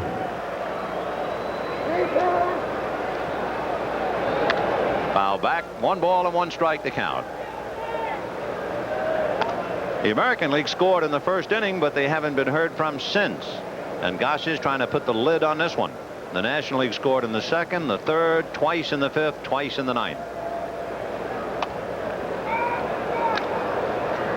Finally threw a high breaking ball. That was a curveball. It surprised everybody. I think it surprised the goose. Where did I get that one with the bend in the middle? What happened? Fastball, 2-2. But there's no need to throw anything else. No. I mean, when you got that kind of fastball, you don't worry about a hitter's weakness. You just give him your strength and say, here, beat me, okay, beat me on my good stuff. He's not throwing as hard as Nolan Ryan, who hit up to 95, but the goose is hanging nice at 92. Read the Bible. On deck, Rich Gedman. Breaking ball. 3-2 to Jim Rice. There's Gedman waiting his turn on deck. Got him. I'm Ron Majors. While we're watching for what may be the last out of the All-Star game, we'll tell you that coming up in just a moment on Channel 5 News, we'll tell you about the search for missing Downers Grove girl. FBI made some arrests in what it says was a multi-million-dollar scam by a religious sect. Jane Byrne announces what the regular Democrats did not want to hear. I'll have those stories along with everything else when we are joined. I'll be joined, actually, by Carol Marine. I'm so excited about this game. You sit and watch the end of it, then we'll have all the news. Bright and shiny star in this one. And that was a default. Yep. I mean, it was just, you took a vote and you could have picked it out of the hat. Ozzie Virgil got a base hit to drive in 2 runs. They appeared to be very big, but then the ball game kind of fell apart. It's 6-1 National League. Rich has replaced Lance Parrish, and he's up there with Boggs, a teammate at first, and 2 out in the 9th. 6-1 National League. The National League will have won 12 of the last 13, 21 of the last 23, 31 of the last 39. It is a litany of frustration for Sparky Anderson, and I don't care what kind of a label they want to put on it. For Dick Williams, this will be his first All-Star victory in the National League. He was 0-3 with the American. And down goes Gedman, a fitting climax to the game as Gossage puts him away, and the National League wins another one. 6 runs, 9 hits, 1 error for the National League. 1 run, 5 hits, and no errors for the American League. But one other thought. Prior to tonight's game, the National League had won 20 of the last 22, and yet the American League almost broke even in the last 22 World Series. So the National League certainly wins 6-1 convincingly. The 1985 All-Star Game has been brought to you by Miller Beer. Miller made the American way since 1855. By Merrill Lynch, more resources, better solutions. They make Merrill Lynch people a breed apart. And by Ford, who invites you to drive the new Ford Escort. Have you driven a Ford lately? A reminder to stay tuned for the Tonight Show starring Johnny Carson, Late Night with David Letterman, following local news except on the West Coast and most Mountain Time Zone stations where they'll be seen at their regular time. Liked it, Joe? Wasn't much of a game. It really wasn't, and it proved that this is not a home run haven. There were no bad plays where guys couldn't pick up the pop fly, so it disproved all that. A good ballpark. For Joe Garagiola, this is Vin Scully wishing you a very pleasant good evening from Sports presents the 1986 All-Star Game. From the Astrodome in Houston, Texas, for the 57th time, the American League takes on the National League. And the starting pitchers, Roger Clemens and Dwight Gooden. Clemens earlier this year set a major league mark with 20 strikeouts in 1 game against Seattle. He comes in with a mark of 15-2. And Dr. K of the New York Mets has won 10 to help lead his club to a commanding 13-game lead in the National League East.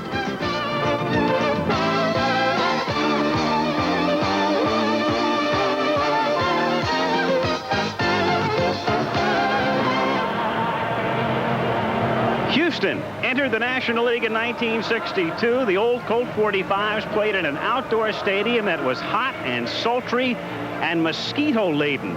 But then the Astros moved in here to, at that time, what they called the eighth wonder of the world, the Astrodome. We take it so much for granted now as domed stadiums dot the landscape coast to coast, but it's worth remembering this was the first of the indoor ballparks, and tonight it hosts the 57th All-Star Game. I'm Al Michaels. Welcome to Houston, and if history tells us anything, it should be a low-scoring game. This is a pitcher's park, tough to hit home runs in, and the only other All-Star game played here was in 1968. It was the only 1-0 All-Star game in history.